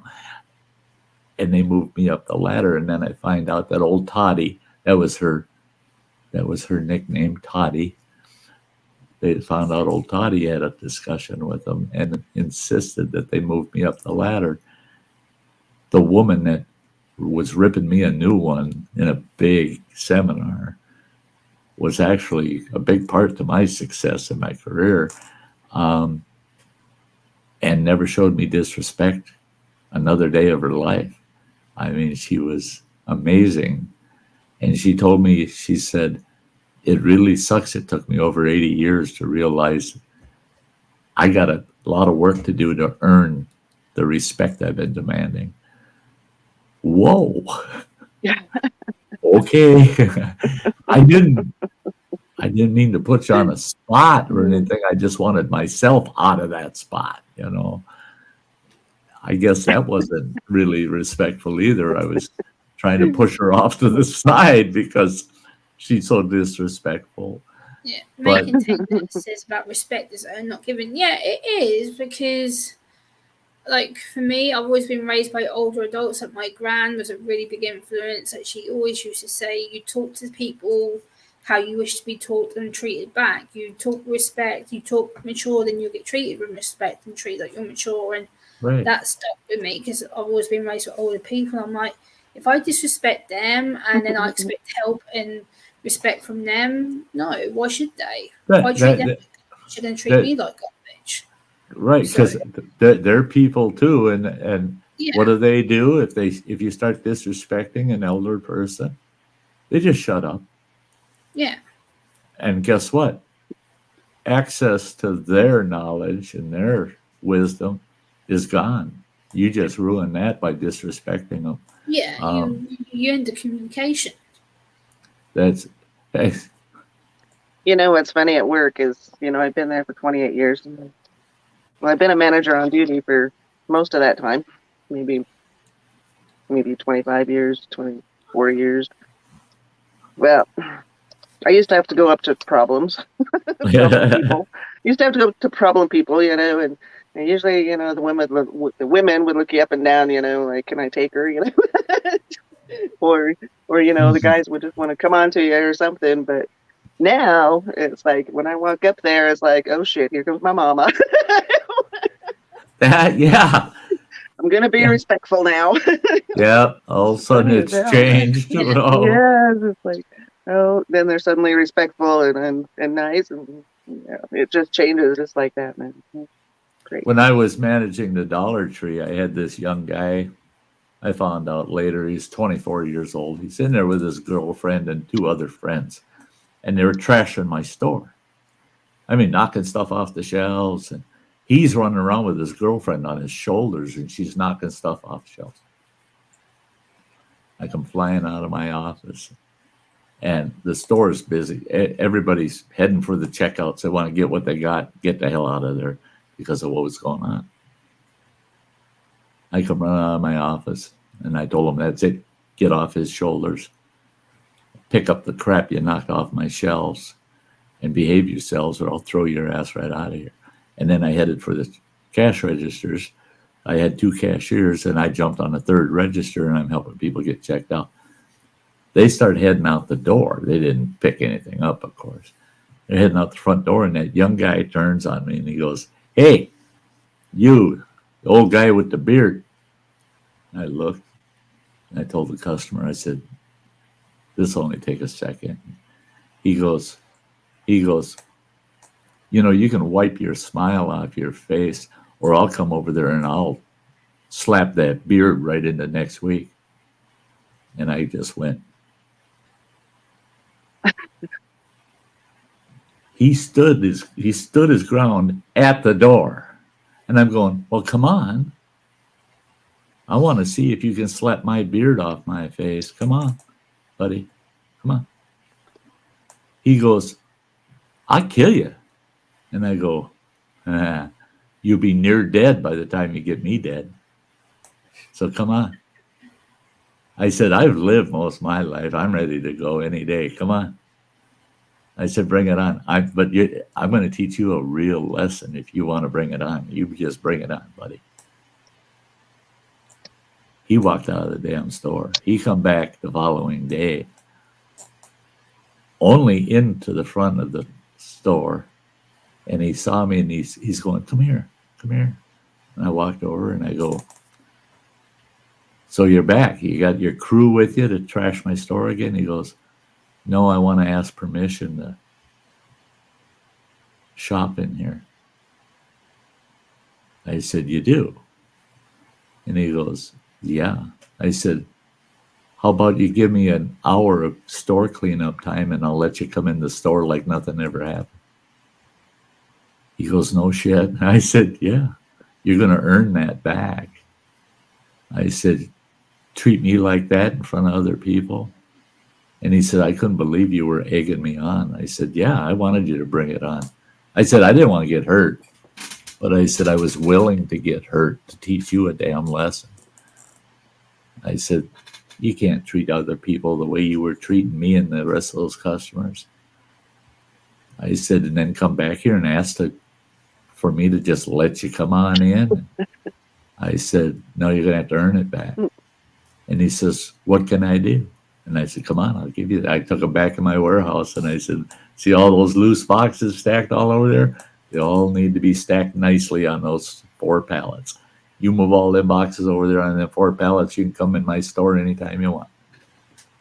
He did an excellent job, and he would come in the store and he'd have a couple of his buddies with. They'd start getting louder. He'd spin right on him and say, nope, not in here. Don't do it in here. He learned what just being respectful can get you. I mean, it can give you access where by being disrespectful, you can get denied a lot of things very quickly. And yeah, may contain nuts. Me divil. Brave until they're on the spot. He knew he'd whomp the hell out of me, but I let him know that he ain't going to do it easily. It's going to hurt him. Oh, look at here, guys. Here, look at here. I got it. There he is. Finally made it in. Joe. How we doing? Good. How are you? Good, good. I'm just kind of waking up from a nap, so I'm kind of like This is the chillin' part of his channel name. Yeah. He's been grilling. Now it's time for chilling. That's Oh yeah, Sty, sir, good to see you. It's good to see you, my friend. Yes. You would be very proud of me. You Really? never guessed what I did yesterday. What you I did? went to Burger King. And, Oh, get out of here! and like a damn fool that doesn't have much capacity. I can't eat a lot of food. I ordered a Whopper with cheese. I ordered a medium onion ring and a chocolate shake. Mm. Well, The onion rings and the chocolate shake sounds delicious. Calvin? well, when you haven't had a Whopper You see in that about very 2 well. years, Like, what's the college? it was worth the gamble. Okay. So I got that food and I got home and looking at it and I was going, I'll be damn lucky if I can get half of that in me. You ate the whole thing, didn't you? I ate the whole damn thing. I managed to get the whole damn thing, all of it. Yay. Good Down. job. And then I got on That's more than I can eat. I had to check the calories, man. I track all my calories. Check the 1,500 calories Mm-hmm. in just those 3 items. Yeah. 1,500 calories. Woohoo! I hit 3,200 calories yesterday. First time over 3,000 Wow. since my surgery. So that was today I'm shy on calories. I'm only at like 900 so far today, but I'll make up for it. I'm having lasagna for dinner. So Ooh, yeah. Lasagna sounds good. Native, It it's does. good to see you. And I Gemma, have to get some. good to see you. Good to see you too, Mojo, as always. great to see you, Colin. Oh, good old Colin. Yeah. I couldn't see if it said Colin or Calvin. It's like, Colin. where's my glasses? I enjoyed your stream today, Mojo. Yeah, Sorry about that. I'm getting braver and braver. Getting my kitchen set up for me to start actually doing more prepared meals, trying to come up with recipes that'll give me the biggest bang for the buck on calories, and yeah, it's getting there. The cream chip beef on toast, man. I can get some calories up on that. Yeah, I learned something on that. I should have soaked that beef before I cooked it. And because I've never done it before, and I learned a little lesson. Boy, she did not like it at all. No, she's really picky. It was a little salty, but next time I'll soak it and do an experiment. I usually use fine shaved, Yep. corned beef, Mhm. and then you make the cream sauce for it, and you let it just simmer. Flavors and pictures. Stay at a higher, you don't want it Words and pictures. bubbling at all. You just want it at a good high temp, and just let it slow cook like that for about hour and a half, 2 hours. Oh wow! And the beef turns out a lot more tender. And you just want to make sure the cream sauce isn't over salted, because a lot of the salt from the corned beef will come out into the sauce. So yeah. Now that's something I'm going to do for tomorrow, because I'm going to be working all day, working like a fool. So tomorrow's dinner, tomorrow night, is some awesome buttermilk biscuits that I get from the local bakery down here. They're big. They're about that tall. I'm going to have one of those. just smothered in sausage gravy. Yeah. Ooh. I figure it'll be about 900 calories. So, Oh, is that it? well, that's quite a bit, though. 900 for one meal. What's I wonder how many calories are in a stick of butter. You know, I'd look it up, but I'd have to. But there's quite a few. Yeah. The more butter you could throw in things, the better. Hey, words and pictures If you want the in calories. house. I must say, Mojo had an awesome stream yesterday. Like, I was in his chat when he was cooking, and I was getting hungry by every minute. I was like, "Oh, I'm hungry." I was so mad at myself that I missed yesterday's. Oh no! I ended up sleeping in yesterday. I woke up and I go, my phone messages beep beep beep beep beep beep. I get on there and I look and I go, whoa, Mojo! I flew out of bed, man. I go flying in here, and I threw my do-rag on. I'm going, oh shit! I'll comb out the beard or something, and maybe I can get. And I pulled everything up and I look and I go, stream ended. Oh no! And I'm like, say what? Hate it when that happens. And then I looked at the phone and I'm going, oh yeah, that notification was quite a while ago. Me at the end of her stream, and I was like, oh bum. She was like saying bye to people. I'm like, no, how did I miss it? And I was like, I had the bell on and everything. I'm like, damn it. I ended up sleeping in. Is the problem is Friday night I was up. Wow. All 810. Holy cow. That's a lot of calories. 810 in a stick, yeah. Yeah. Oh, is that what it is? Yeah, 810? that sounds about right. Yeah, Wow. and what is it? 8 tablespoons to a stick? Yep. That sounds right. Yeah. And I'll have oatmeal or cream of wheat for breakfast a lot of times. And I put 2 tablespoons on there. So that's 200 calories just in the butter I put on it. You know, that's it. Is if you eat a lot of butter, cheese is the same way. For a third of a cup of shredded cheddar cheese, 110 calories. For a third of a cup, you know what a third of a cup? That's a pinch. Yeah. I put half a cup to 2/3 of a cup on a small little helping.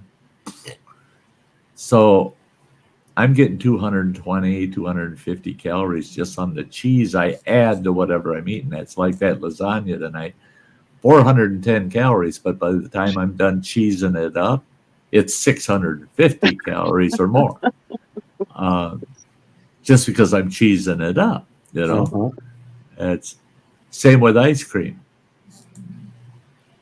1 1/3 cups of ice cream, which isn't a big dish ice cream. 1 1/3 cups. That's 420 calories, or 440 with the ice cream I'm eating. This pecan praline ice cream I'm eating. It's 220 calories per. Mm-hmm. Oh no, I take that back. It's 720 calories. Wow. Because it's 240 calories for a third of a cup. So if you eat a cup, it's 3 times that. That's crazy. And so, yeah, I can jack the calories way up, but you can't be living on frickin' ice cream. Same with Twinkies. Just 2 Twinkies, 2 Twinkies, 270 calories. Wow. Living on Twinkies. What if you put a hot dog in that Twinkie? I'm not doing Twinkie. I had to think about that for a second. You know I did that, right? Sty? Yes, I watched it. No, you don't. You don't want to do that. It's pretty gross. Yeah, it just, I don't know. It It was one of those state fair items to me. I used to Minnesota State Fair. I went every year, man, and they had the last few years I had gone there. They had a whole area at the state fair, new food items. It was all these experimental things, deep fry this, deep fry that, things that you would never imagine, And that's what I was going for, man. I just wanted to go to that place. And it was big. You walk through, it's like a little village with all these food carts. They're making all these unique new things, And there was some pretty weird shit, I'm telling you.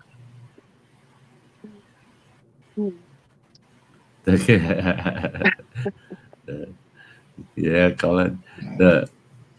I don't use Alexa. I don't use voice to anything.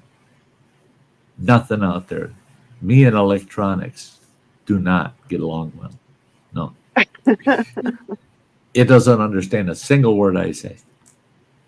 They keep talking about artificial intelligence is the thing of the world. It's coming.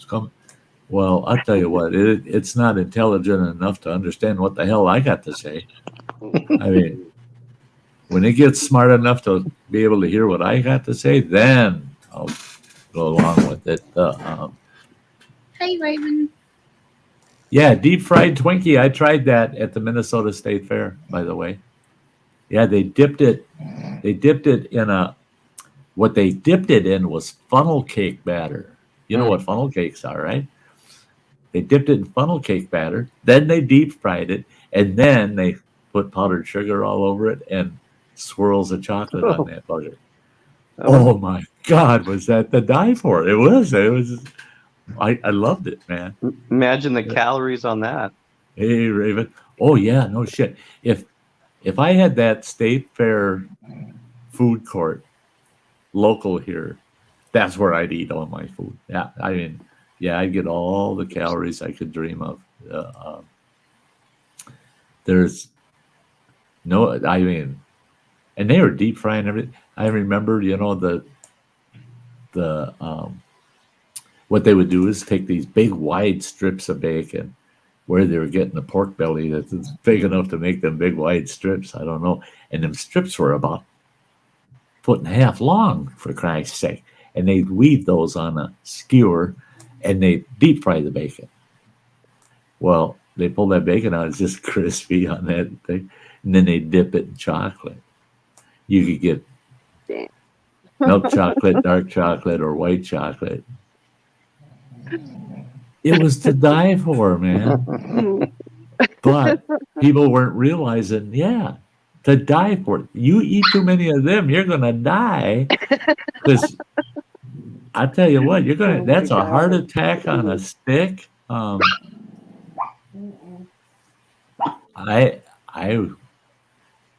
tell you, it was. I loved that place. I just loved it.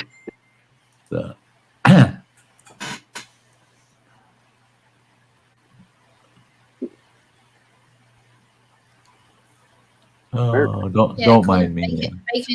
Bacon on fresh bread. Oh yes, that's the best way to have it. Oh yes, bacon on fresh bread. Everything. Especially in the UK with a bit of ketchup. Oh yes. How about bacon wrapped Twinkies? Oh my God. That I haven't tried. I don't know if it's a thing. Let's get on food topics. Food. Now you would have to deep fry it somehow. Yeah. To get the bacon crispy, Or could you take the Twinkie and coat it with something sticky and then roll it in crumbled bacon bits? Mm-hmm. That would work. That's talking of Twinkies. The UK only got Twinkies about a year ago. We actually officially started getting them over here. Luckily, one of the local stores near my apartment sells them. so I can go and get some anytime I want now. But up until about a year ago, we didn't even have them over here. I used to have to order them from the States to get sent over here, but now I can get them literally from a 10-minute walk down that way. Thank you.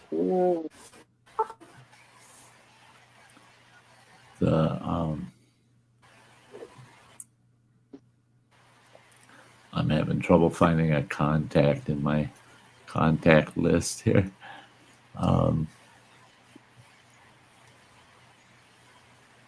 That's one thing I've learned is. Well, some pictures of sweet tooth. I had too much chocolate cake tonight. I probably shouldn't have had as much chocolate cake as I did. But gosh, I'm starting to get hungry.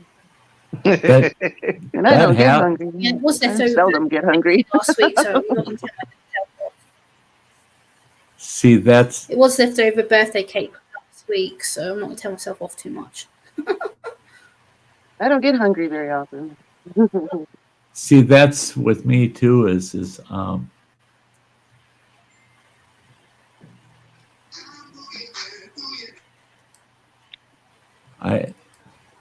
there you are. Okay. Yeah, I The chocolate cake that I had Grammy was for my birthday last week, so I only just finished it. My friend made me a little 2-tier chocolate cake with my name on it. I only just finished it today, so didn't tell myself too much for eating like portions of like big cake. That's like the Monte Cristo. You know, where the sandwich is egg dipped and then dropped in the deep fryer. You ever seen them made that way? Oh my God. They're Those my are to fave. die for. They are to die. If you find someone that can make them well, you can find someone to make them well. Hey, we got someone that's not often on the panel. We'll color things up, being I'm going well beyond my 2 hours again. There we are. How are you there, Russell? I'm doing good. Good. Nice seeing everybody else here. If you didn't know that this is my third channel. Third channel? Yep. Yeah, I heard about your channel taken down or Hey, deleted. Cody. Hi, Cody. Yeah, so Russell, Yeah, I I wanted to sent mention it was like a little 2-tier sponge cake. I sent your information over to Steve, by the way, Russell. Okay, thanks. Yep. Yeah, it'd be interesting to that's try it. some of those what you had. Cody's Some- country. How you doing? Yeah, it's I love these food courts at fairs because there's so many unique things that these people come up with. Some of them are so off the wall, it's just like, I don't think so. But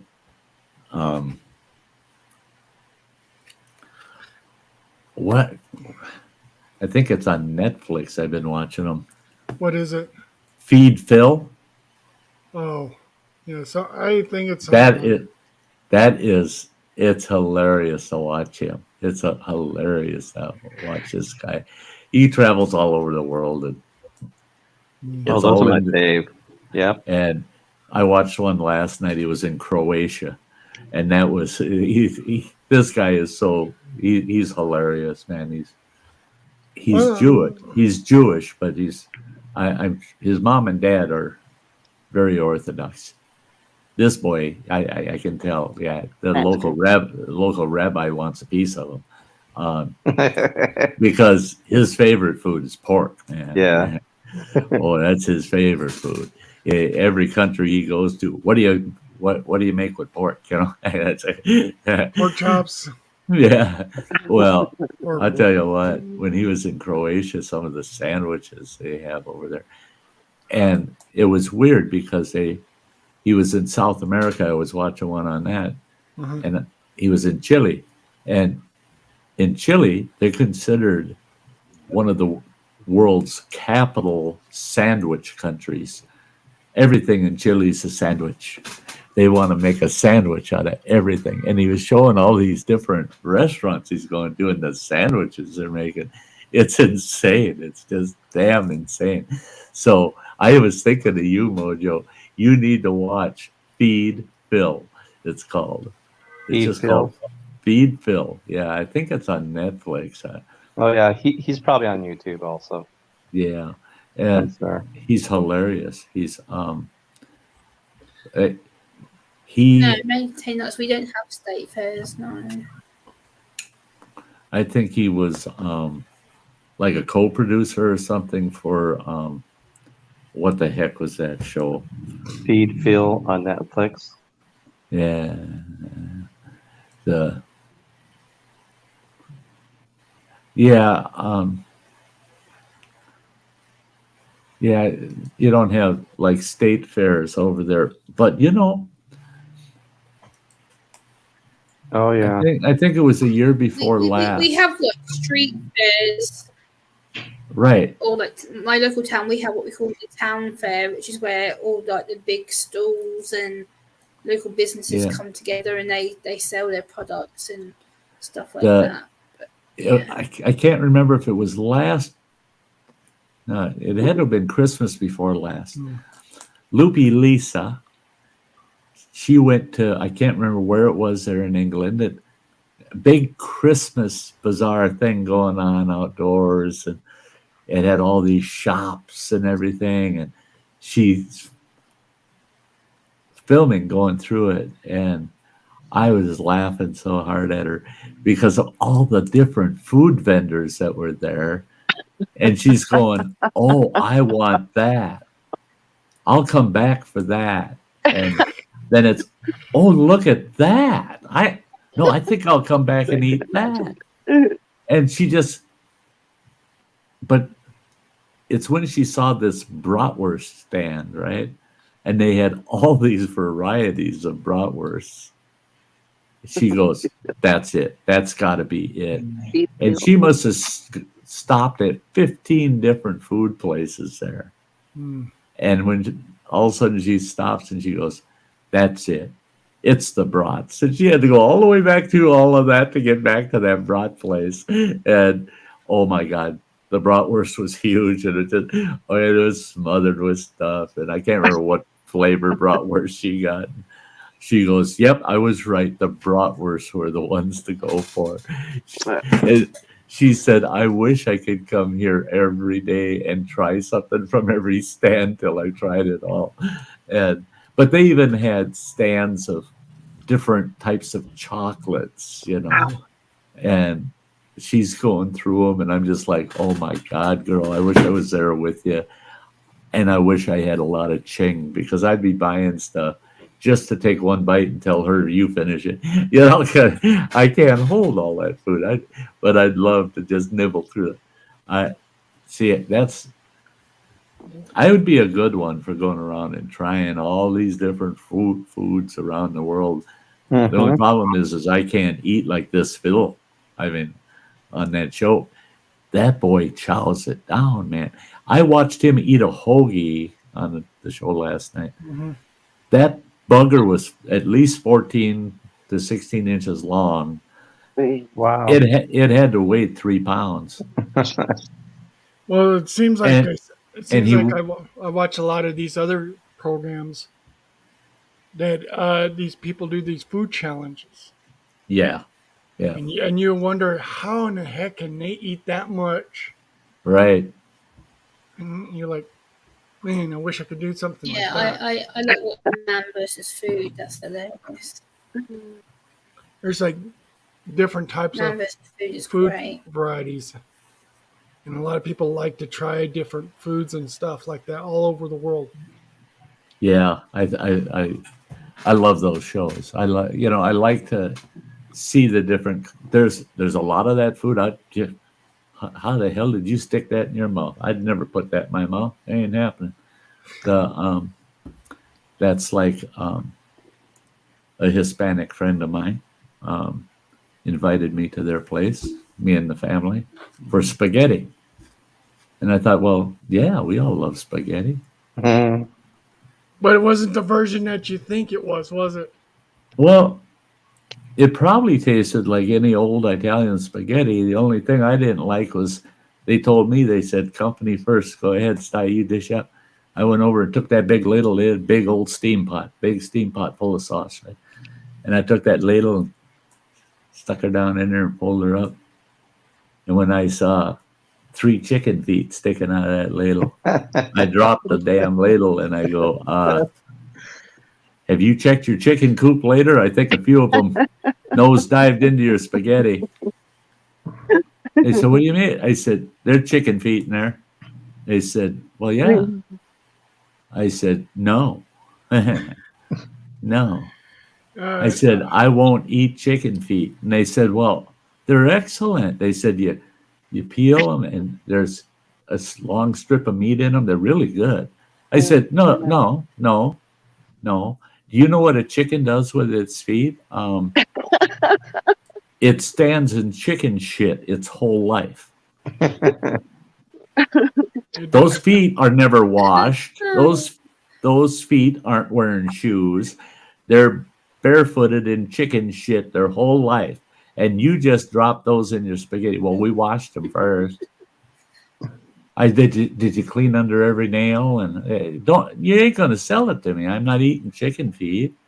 And they said, well, then just eat the sauce. I said, so I'm going to go home and I'm going to throw some Epsom salts in a big pan, big container, and some hot water. And I'm going to soak my feet. And then you can come back later and I'll have it chilled in the fridge and you can have a nice cold drink. Well, why the hell would we do something like that? I said, why the hell would you eat the sauce that them chicken feet have been soaking in? No, ain't happening. No. Some things this old boy just will not stick in his mouth. No, that's insane. I mean, I don't understand it. I had them one time, and I don't get it. I don't get the chicken feet thing. It's like you take your knuckle on your hand and chew on your knuckle. That's like eating the chicken feet. That's yeah. The words and pictures says that chicken foot soup is delish. I mean, no, it doesn't sound delicious at all. I'm sorry. See, and the thing is, she did crab steaks, and that used to make me gag. She used to cook some spaghetti, and also I see these lumps. And I'm like, what the hell is that? And she's, oh, it's just a bit of crab's leg. I'm not eating that. Hell no. Okay. I was visiting a friend of mine in Delaware, and he says, let's go down to the docks, he said, and have lunch. I said, really? He says, yeah, there's a great seafood shack down on the docks. You'll love it. And we go down there, and we're sitting at a table, and this place is awesome, man. It's got the old nets and buoys and stuff hanging on the walls. It's just the whole persona of the place is awesome, and you can smell the seafood, fish cooking and it's all the seafood, Well, the waitress comes up and he goes, "What's your special today?" She said, "Well, we've got the crab sandwich basket with a pitcher of beer." She says, for $7.95. Well, that's damn cheap. Hell, you can't even buy a pitcher of beer now for $7.95. And he goes, "I'll take the special." I said, "I'll do that too. I'll take that." I thought crab sandwich, still crab patty on a bun, She comes out with these baskets with this big tray with these baskets on it. She sets mine down in front of me. And I picked that sandwich up. I'm not even looking at my buddy Peter. I picked that sandwich up and I dropped it. And sorry about my French, but I go, fuck no, that ain't happening. I got that sandwich almost up to my mouth. And here's this fucking crab hanging out of the son of a bitch. His claws just dangling there. And he's looking at, there's soft shell crab. Yeah. But that son of a bitch is hanging out and he's staring right at me. And I'm like, no, fuck no, that ain't I ain't putting that son of a bitch in my mouth. God. It ain't happening. My buddy, he sat there and chowed down his 2 sandwiches and my 2. God. And I drank 1.5 pitchers of beer. Yeah. I just sat there drinking our beer. And the hell with your soft-shelled crab look at me right in the face when I go to bite his face off. No, ain't happening. I'm sorry. No. Yeah, I love crab, but not the whole damn thing. I mean, You thought it was just like made it like into a hamburger, but it wasn't. I figured it was crab patties. That it's just chunks of crab put into a breading and made into a patty. But no. Until you saw the claws and then you see the face. Don't eat me! Don't eat me! Yeah. Now I've eaten horse. Anybody else? Ooh, no. Me, Dibble's eaten horse. I've eaten horse when I was a kid. My grandfather actually ate horse on a couple of occasions. Old school farmer, boy, he's an old German, pure German fella. And on his farm, if a horse went lame and there was no saving him, and you had to put him down, well, that horse wasn't going to go to waste. You don't shoot him and then put him in a hole in the ground. You butcher them. And they put all the meat to use. They didn't waste a thing. And I have to say, it was a little different, but it didn't taste that bad. Other than growing up and eating horse, I ate horse in New York. I was heading to New York City, to Yonkers, New York, to the Yonkers Raceway, the horse track, with a big old semi-load of alfalfa cubes. And I'm getting pretty close to the city. And I'm hungry, and I know damn well once I get into New York, I ain't eating for probably 6 to 8 hours, because once you're into the whole metro area, you don't stop nowhere. If you're a truck driver, you go into your destination, get rid of your shit, turn around, get the hell back out of the city. You'd be lucky, get out of there in 6 hours. Well, so I want to eat something. And I saw a hot dog stand, bright yellow hot dog stand along the road. And I drove by and I go, son of a bitch, I should have pulled over and got myself a few hot dogs. It wasn't a couple miles down the road. There's another one, just like that one, bright yellow. I saw about 4 of them damn things, and finally they had me sold, man. I'm going to stop and get myself some hot dogs. Next stand I see one up the road. I pull over, I go up there, I'm just thrilled. Order myself 3 hot dogs, and I just smothered them with relish and everything, Head back to my truck. Took a bite out of that hot dog, and I'm eating it. Tastes pretty good. A little different, but it tastes pretty good. And then I'm just looking at that stand while I'm eating that hot dog. I got about half that hot dog down. That's when I realized what these stands are called. Winnie dog. Winnie dog. I got out of that damn truck and I went right up there and I said, "What's that hot dog made out of?" And he goes, "Well, it's a combination of chicken, pork, and horse." I go, "What?" He goes, "Hence the name, Winnie dog." Oh my God. They are partially horse meat. I said, "You can't sell horse meat to the public like that." And he goes, "Tell the state of New York that, because yes, we can. I have a permit for all I sell here, and we have 150 of these trailers in New York." I go, oh, okay. I managed to finish that first dog. The other two, I Oh, just, yeah, yeah. So I have had. Um, I don't know if I could eat. I don't know. There's no way. the, No way. the I'll try anything, but when it comes to a horse, ugh. No, but horses are pets. but it's a hoofed animal. Mm-hmm. I mean, Oh, I know. the Actually, talking of horses, I and can show you a it photo. One of my friends, it eats the same one food of that my friends cows has a eat. farm. mm. But it doesn't go moo.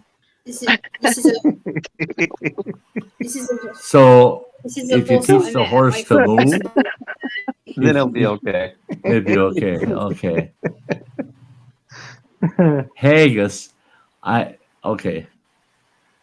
I've tasted haggis, and actually the flavor and the texture wasn't too bad, and the flavor was good, and it was because of the seasoning they used in it.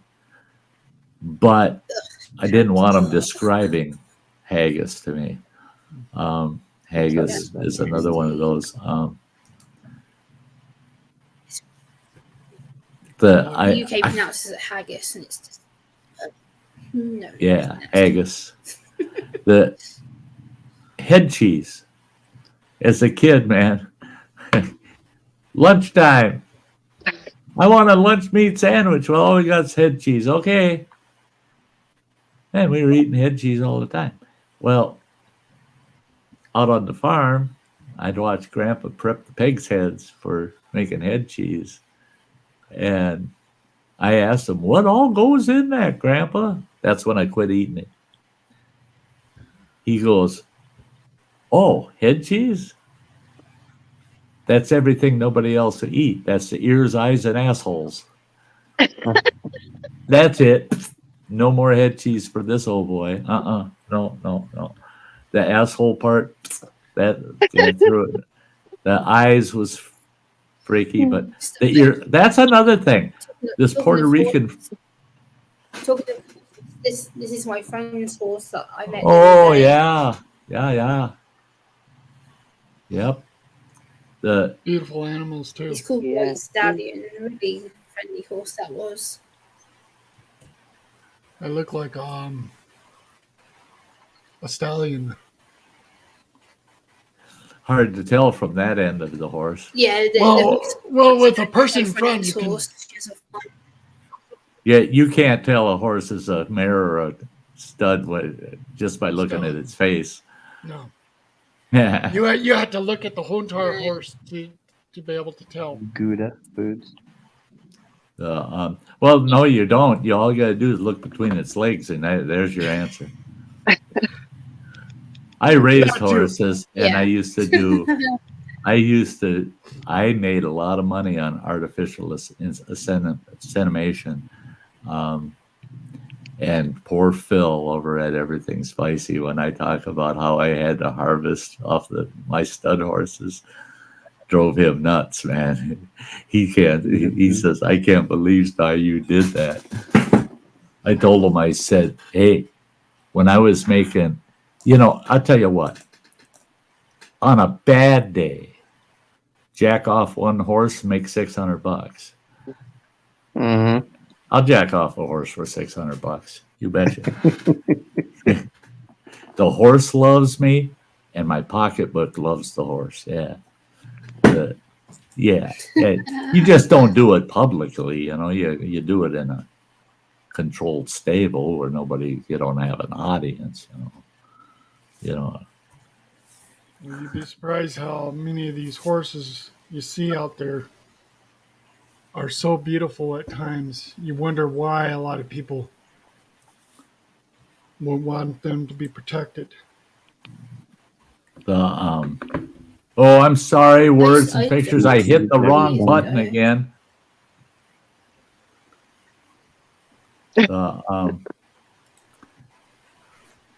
Sorry, Colin says words I and love pictures. liver I'm and so sorry. liver and I onions. didn't mean to. Everything. I didn't mean to delete that. I'm sorry. The Colin says that he loves liver and onions. Yuck! My mum used to try to force me to eat that when I was younger. No, thank you. Ugh, what's that? no, Liver? liver and onions. Yeah. Oh my yeah, God! I'll tell you how you make liver, man. I love You liver take onions. you take calf's liver. It's the most tender. Take calf's liver and kind of cube it up into like 1-inch cubes or so, and then soak it in buttermilk overnight. Do it in the evening. Put it in buttermilk. Stick it in the fridge overnight. The next day, that's when you make it. Then you take that out and you just pat dry it, you know.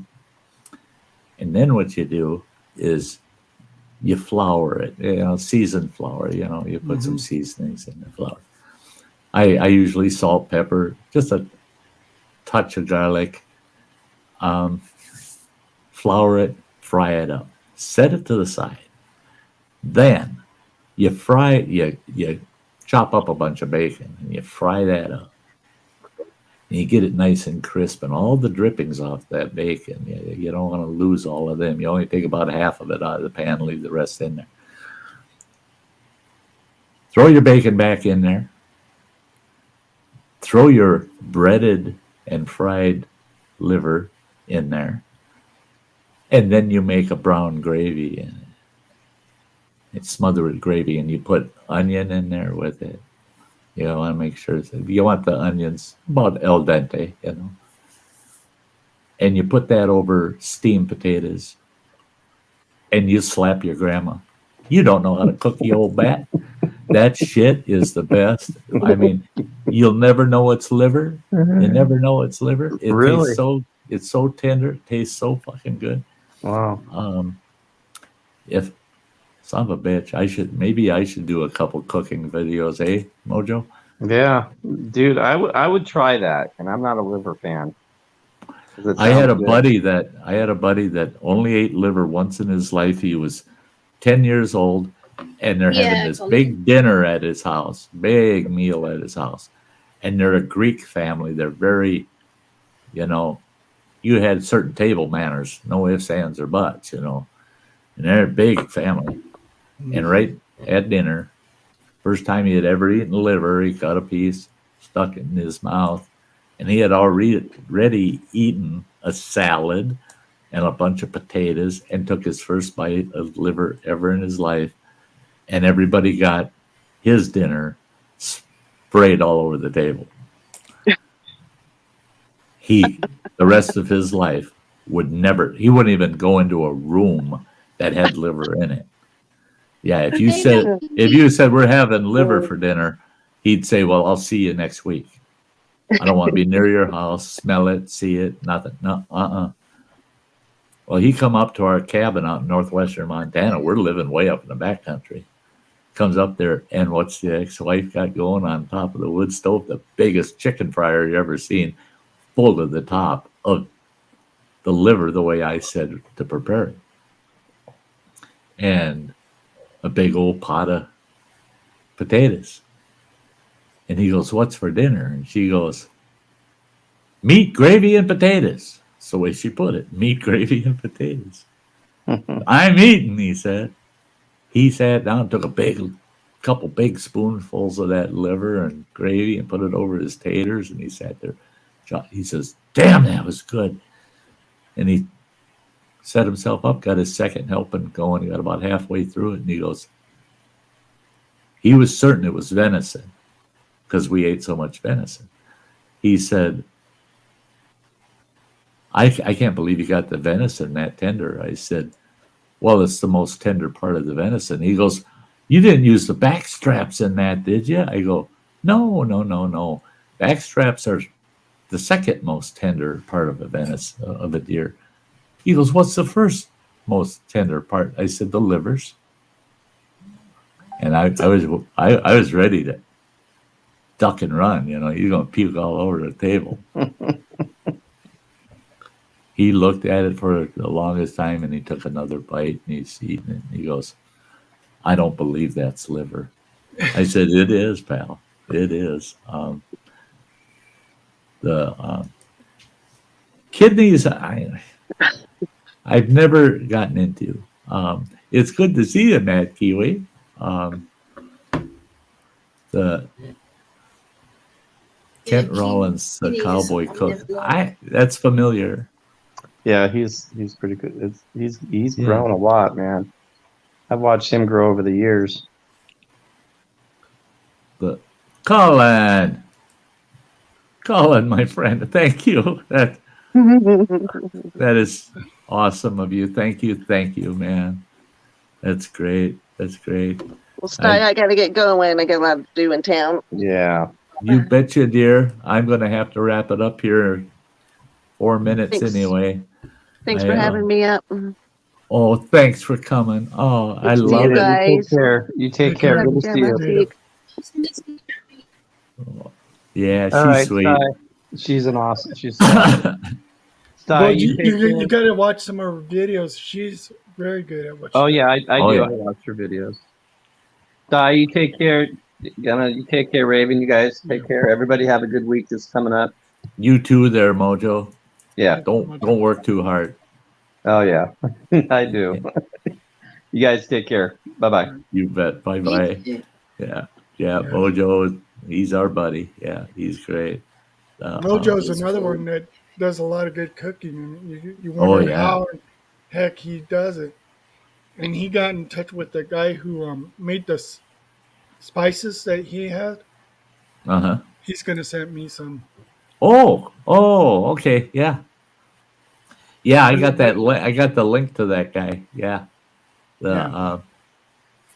And it's gonna. I'm gonna try some of the spices, see which one I like, because it's gonna be interesting. Yeah. And right now, I just have hamburger meat, and I just mostly will eat it. I'll put a little salt and pepper on it, but that's it. But I want to try some of those spices that. Yeah. I was thinking the same thing there, Russell. Because I eat a lot of ground steak. Ground steak. I got to think about my swallowing and digestive system. So tougher steaks I'm staying away from pretty much. So I'll make myself a half pound, 3/4 pound hamburger steak, ground steak. And those seasonings, I was thinking the same thing, man, because I like to season those when I fry them. Adds a little extra kick to the hamburger steak, makes it gets a much more flavor. Yeah, makes it more interesting. And I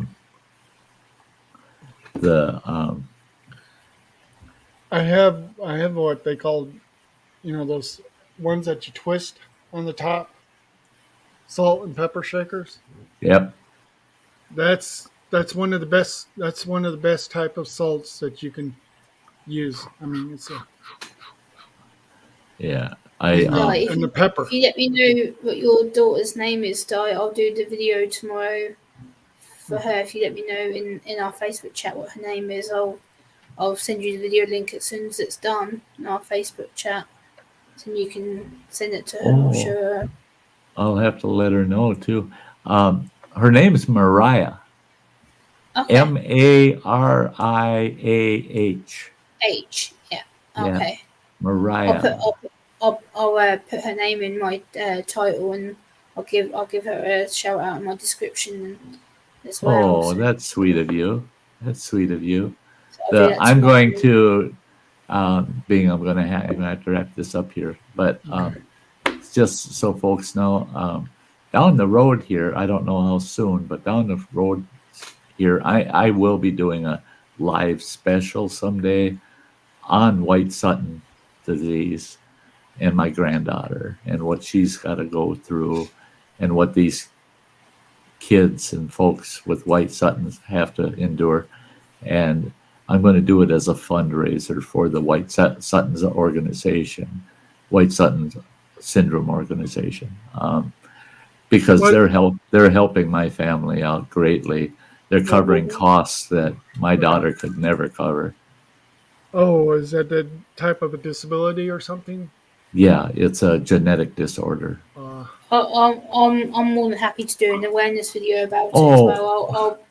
I'll put it up on my channel as well. I'll make it publicly known about it on my channel as well. Words and pictures, you got it, man.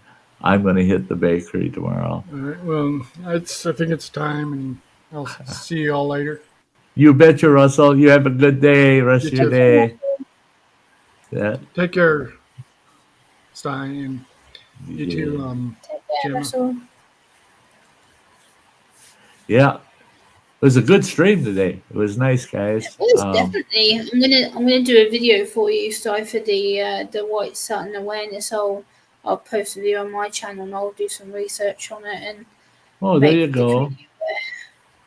Yeah, it's quite you read the details and all of the different symptoms that they have to deal with and the conditions.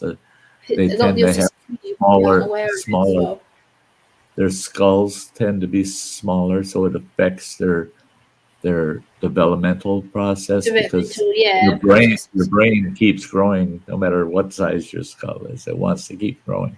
So some of those pressures cause all these other disorders and weird stuff like that. It's and to watch this little girl, this tiny little cute as a button kid, have to go through that stuff is just heartbreaking. One good thing though is I found out with her tube feeding, her mother's got to use the same equipment I had for my tube feeding. Well, I had over-purchased a lot of my supplies. I've got $160 worth of feeding bags that they use for the food. I didn't know where to get rid of them, where to donate them or anything. Yeah. Now they'll go to my granddaughter for her use. And so a lot of this leftover stuff I have from when I had the tube feed, I'll go to my granddaughter. So, that's so nice. Yes, not a wasted penny as far as I'm concerned. And, absolutely. And I don't consider that a donation. That's like having a grandkid come over and say, hey, Grandpa, can we raid your cookie jar? Yeah, go ahead. That ain't a donation. That's just what you do. Absolutely. But that was it's a bittersweet thing because it's sweet that I'm able to get rid of all those supplies that I have. Yeah. But it's a bitter thing because that poor little girl has to go through that. And I'm more than happy to do an awareness stream on my channel too and help the community learn about it. I think it's important for everyone to gain some knowledge. I was just really surprised that she found out through that organization of it's all people with White Sutton or families of those with it. And when she found out that so many of them also have autism, that I thought, okay, that's cool. It's cool to know. It's good. It's good information. Conditions that come with autism, and that's just one of them that I've just learned about. I had no idea, but I know there's epilepsy. There's other conditions like EDS and other stuff as well. Right, a lot of common relationships there that can make the condition even that much more difficult to deal with. Yeah. Oh yeah. Yep. It's always good to keep educating ourselves, right? Oh yeah, you always learn. I never give up learning. I'm learning every day. I learned something new today, so it's always beneficial. Well, I'm going to have to wrap it up, sweetie. Okay. I want to thank you again so much for being here, and always. And if you're available next Sunday, you know where we'll be. Oh, yes, of course. And so with that, folks, we're going to wrap this one up. As always, this old man's going to go out on the front porch, grab that pretty girl in the fur coat, and do the jig on out of here. And until next Sunday, you all take good care of yourselves. Sty loves you. Hope to see you again soon. Bye-bye, folks. Bye.